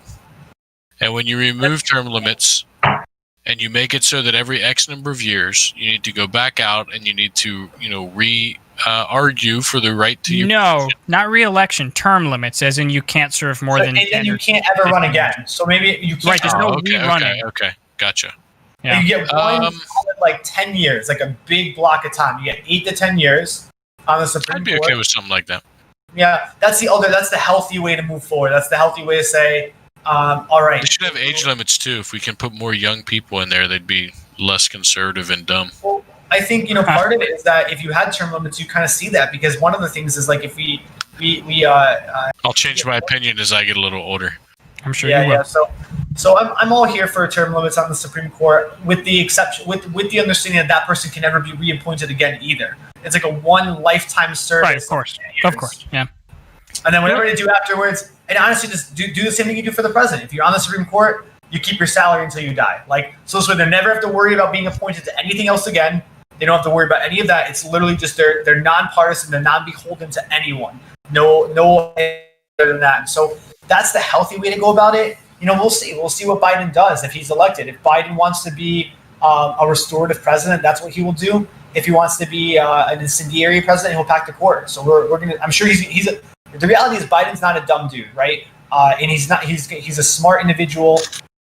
You may disagree with his politics, but he's a smart individual. He didn't serve his life in the Senate being a jackass, right? I'm sure he was sharper than me a couple years ago. So say that about Trump too, man.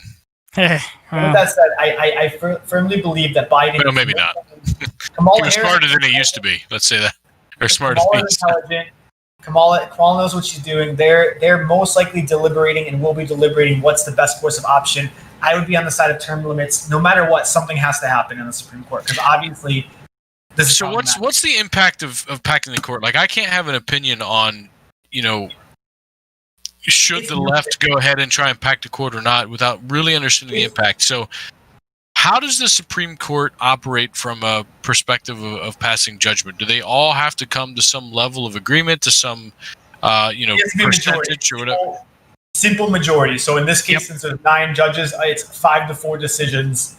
There's normally never an abstention. It's always majority-minority picks. I can't think of a case where there's an abstention. I'm not aware of one. The issue with sorry, I'm going to hiccup for a second. The issue with packing the Supreme Court is let's just vacuum this and say all right, everybody is nonpartisanly picked, right? Joe Biden throws up 4 people that Nate you would actually agree with, right? Let's pretend that you agree with his picks, and so now we have a court of 13 people. So then it would be 7-6 decisions, right? 7 is the majority. 6, which actually, a 13-size Supreme Court maybe is not a bad idea. Oh, come on. It's not a bad idea. It's not a bad idea.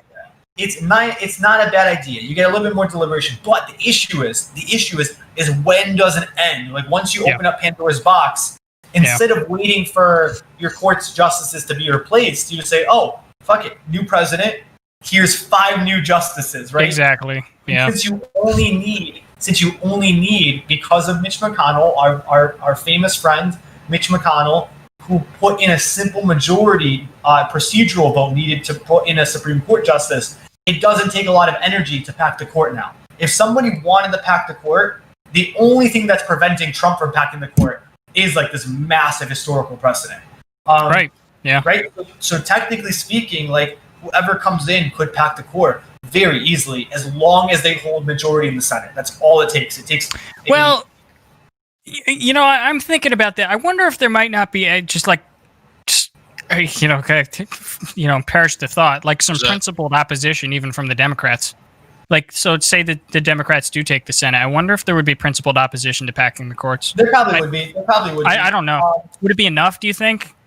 No, I don't. Under normal circumstances, there's been principled opinions on both sides, but Democrats feel so wronged right now that because of Mayor Garland, because of that sucked, dude. That sucked. The reality is a lot of this probably could have also been avoided. Trump would have still had 2 picks. And in hindsight, if we pushed Merrick Garland, you would still have a conservative majority, a perceivable conservative majority on the Supreme Court. Them wronging the Merrick Garland decision, it was just absurd. You had 9 months before an election, and they did that. And now with everything going on today, that I don't need to reiterate myself. The whole podcast has already laid this out. It's I think Democrats are charged up enough that maybe you'd have 1 or 2 defects, but they would be able to be convinced through the majority whip to make sure that they are. For those who don't know, each political party appoints an elected senator as a majority or minority whip, and that person's responsibility is to make sure they know everybody's vote count before a vote occurs, and make sure everybody's kind of in line. And that's through both sides do it.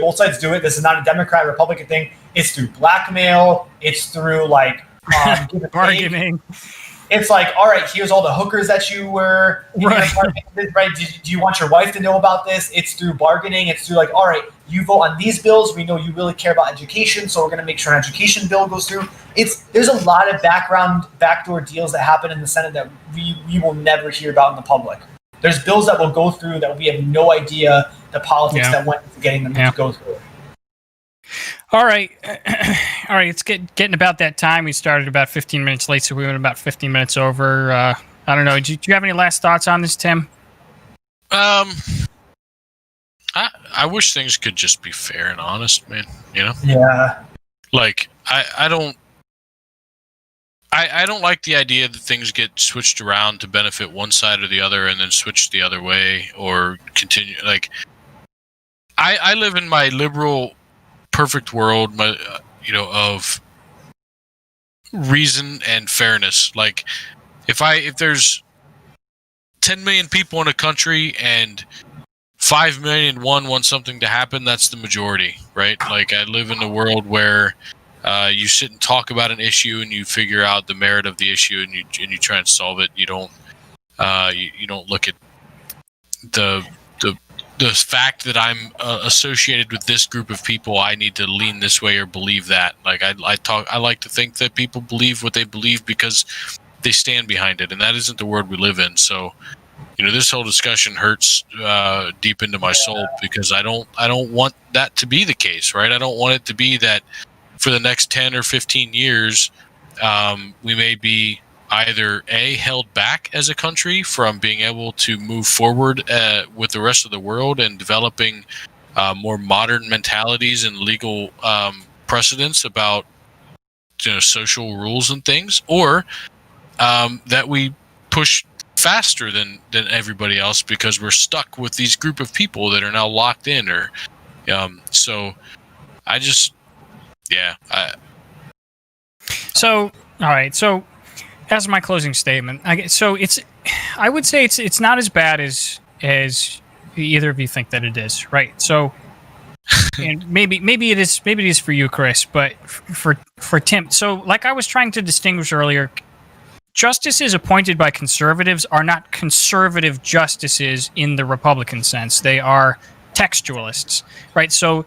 I mean, that's your contention, but it is my contention. But we have to go with that. I think the thing is true that I'm saying. So let me just finish it out here. So, first of all, that's not even just my contention. Conservatives elect contextualists, right? Textualists. Conservatives elect people that believe in their beliefs.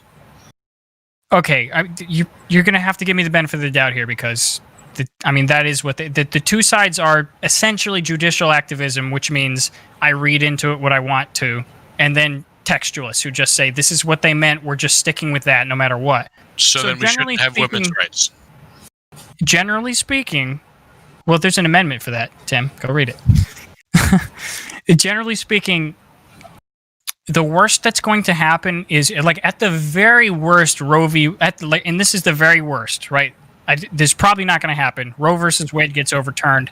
And the authority for that devolves back to the states. So each state can set its abortion rights. Going into the future, the justices appointed by conservatives, they're not going to go for conservative talking points. They are going to measure laws against the Constitution. And if they don't do that, that's not what we put them in there for. Right? And so then I would say all of your concerns should be amended through amending the Constitution, right? Your statement that the very worst is this will happen is saying the very worst that will happen to existing law is X. But the very worst, in my opinion, is that whatever new laws that we decide from a cultural standpoint should be implemented going forward will be delayed or won't be implemented for a long time because of this. It's not I don't know. I'm not trying to specify what it would be or not be, right? It could have to do with gay rights, marriage, or right. But let me just point something out. The decisions that they're going to make, for example, like let's just take gay rights, even though that's already been decided.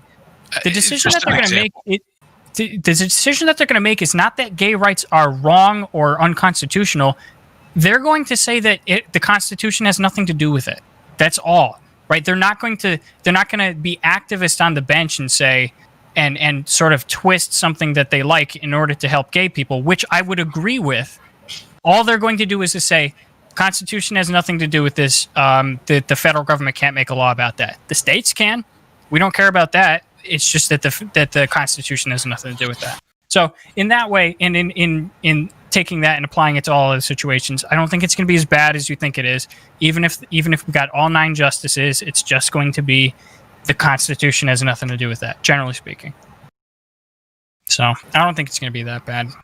All right. So with that, I think we're going to wrap up. It was a pretty good podcast. This was fun. Rest in peace, Ruth Bader Ginsburg. She was an amazing person. I disagree with a lot of her decisions, but she was just an amazing person. She's seriously, a much better person than I would ever hope to be in my lifetime. So. With that, thank you all for staying on a little bit later. We started a little bit later. We apologize for that. And we'll see you next week and with hopefully something a little bit less inflammatory. So thanks for... Hopefully not. Let's argue. Yeah, I guess.